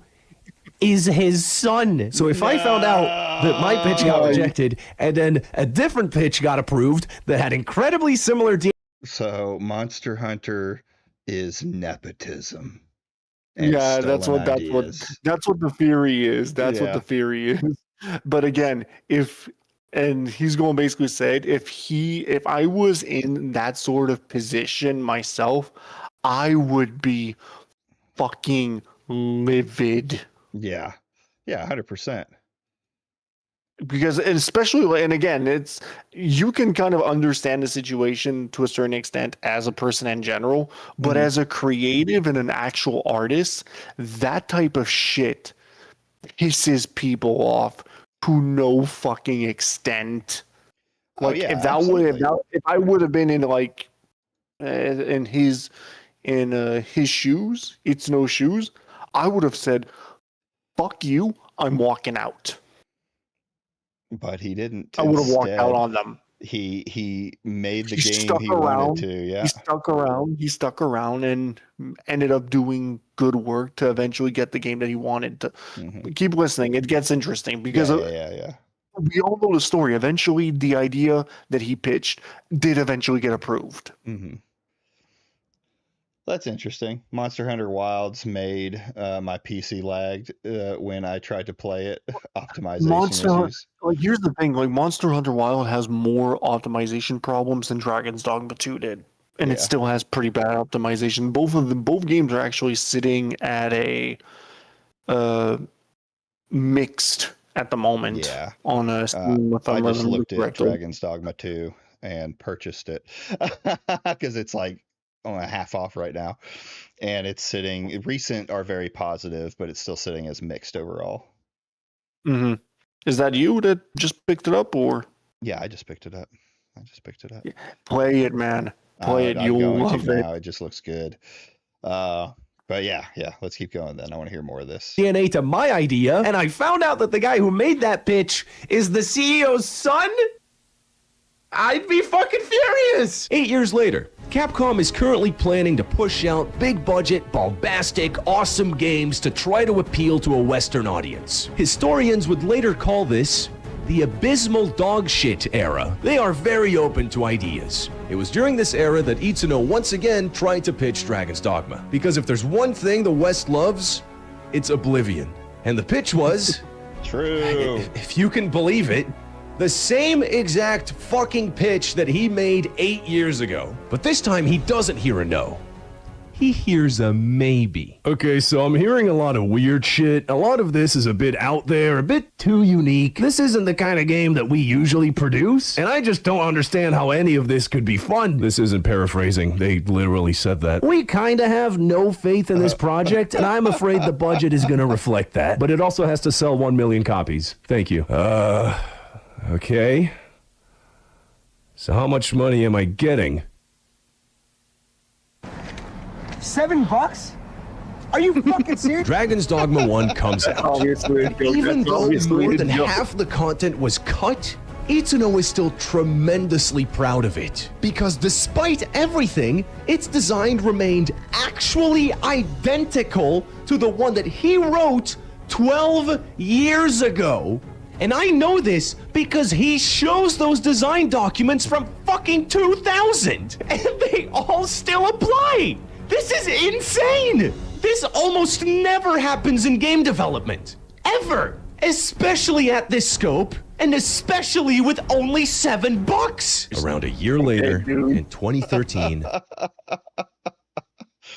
It's so crazy to think of how that works. Like, I wonder how many pitched ideas died that might have actually been good games. Yeah, but again, and it's even more funny that he pitched the same idea again, and this time it actually got approved. Yeah, right? He didn't even change anything. He was just like, let me try again. Itsuno hands in his resignation letter at Capcom. Capcom founder Kenzo Tsujimoto begs him to stay. Hey man, if you stay, we'll let you make whatever the fuck you want. Itsuno says that what he wants is Devil May Cry 5 and Dragon's Dogma 2. And although Dragon's Dogma is the project that he's personally the most proud of, and he considers it his biggest success, he thinks that Devil May Cry 5 needs to happen right now. For no reason. Devil May Cry 5 releases in 2019. It does incredibly well on every front. Itsuno can now make whatever the fuck he wants. And he makes this game, and he tells this story.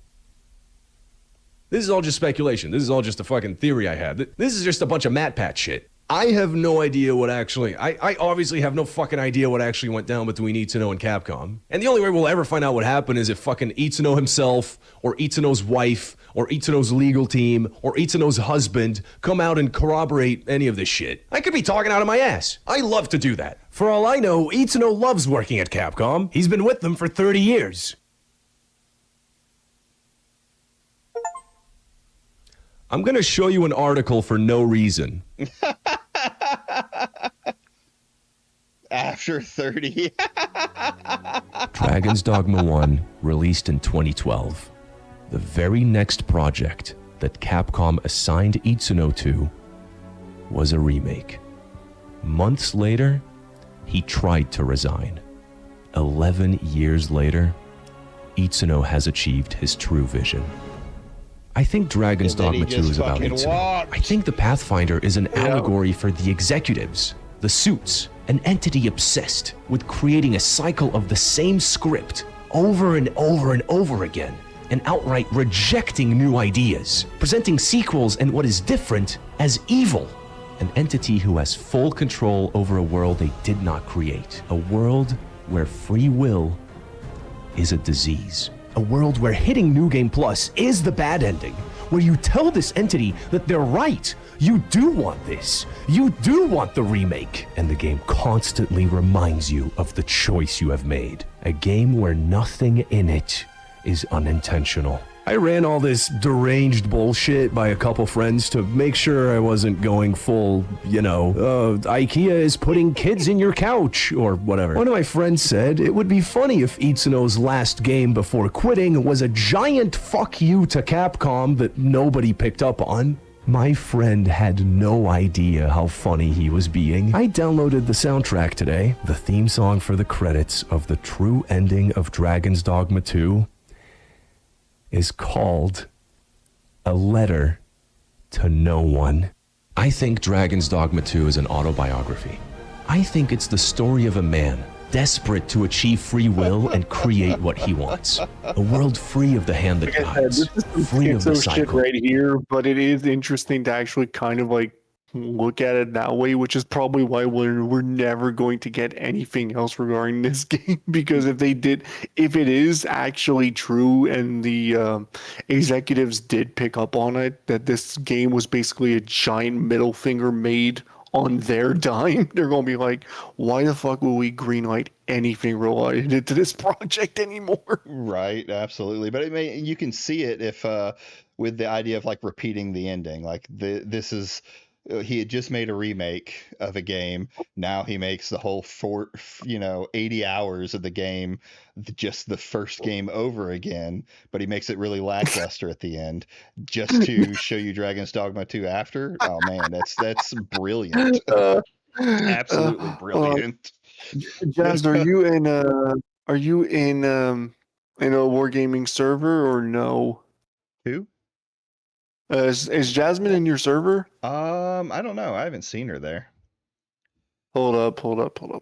Let me just go get that real quick. I'll send it to you. Okay.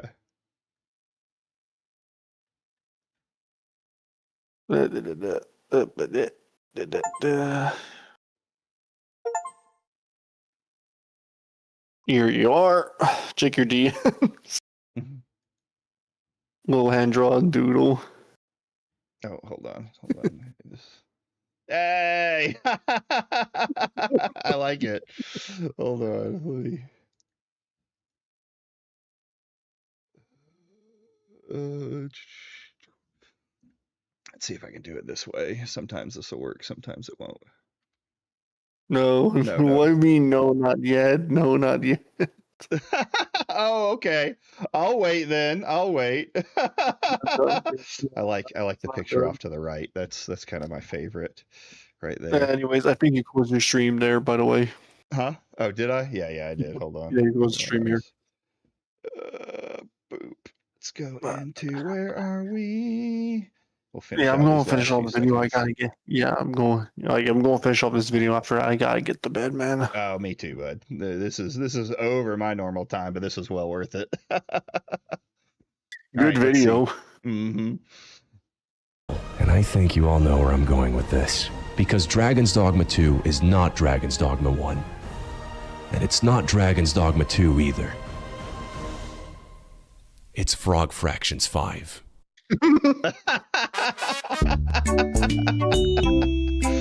Hey, thanks for watching. Ignore the fact that my throat sounds like shit. I've been like this for like 2 weeks. Let's look at some delicious questions. Geraldo asks, when was the turning point for you when it all... That was pretty much it. That's pretty much it. Like, I'm not really watching the rest of that, but yeah.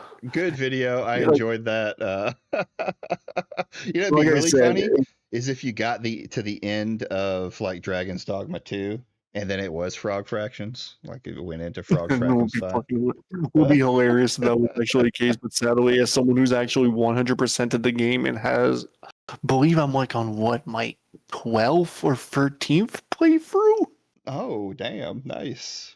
Yeah, no, I was, when this game had came out, I was no lifing the ever living fuck out of it. Now though, I'm not. Now I've done everything basically in the game that there is to do, uncovered everything. So now there's literally nothing for me to do. So this is why I'm like, please give me a DLC. Well, no, not if please the main guy walked out. Can I be honest with you? Well, here's the thing: the DLC for the original game wasn't made by him. It was made by another guy who's still at the company, by the way. Okay.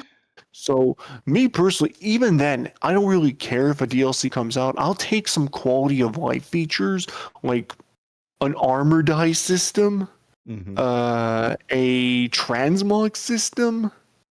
Hell, I'll even take a goddamn hide helmet toggle, which the game does not have. And a character in the game that has a very in-depth character creator. Yeah, I always have the concept of heroes don't wear helmets, so I never have the helmets turned on. So, yeah, but that's the thing. Dragon's Dogma 2 doesn't have that. And there's a bunch of things that if I could get just those simple features, the fact that I can make whatever I want with the armor system, that alone will keep me busy for long enough to do what I want. There you go. You just dress up with your Dragon's Dogma characters. It's called Fashion's Dogma. Fashion's Dogma. Yeah, it's called Fashion's Dogma. That's actually a thing in the community, by the way. That's what they call it. That just doesn't surprise me. But anyway, So yeah, I gotta get to bed. We're done. So same here. Yeah. So thank you for coming on, Simon and Vince. If you're still there, thank you for coming on and arguing with me. I will see you. Anyways, on no Friday. problem. Talk to you later, man. Yeah. Later, bud. We. Again, Friday is gonna be my last stream. I leave on Sunday for my little excursion. So I will not be streaming Saturday because I need to get up early to make the trip over. So yeah, you're welcome, Money. You're welcome, as always. But if you haven't done it, like the stream on the way out, click subscribe if you haven't clicked subscribe. And I will see you people on Friday.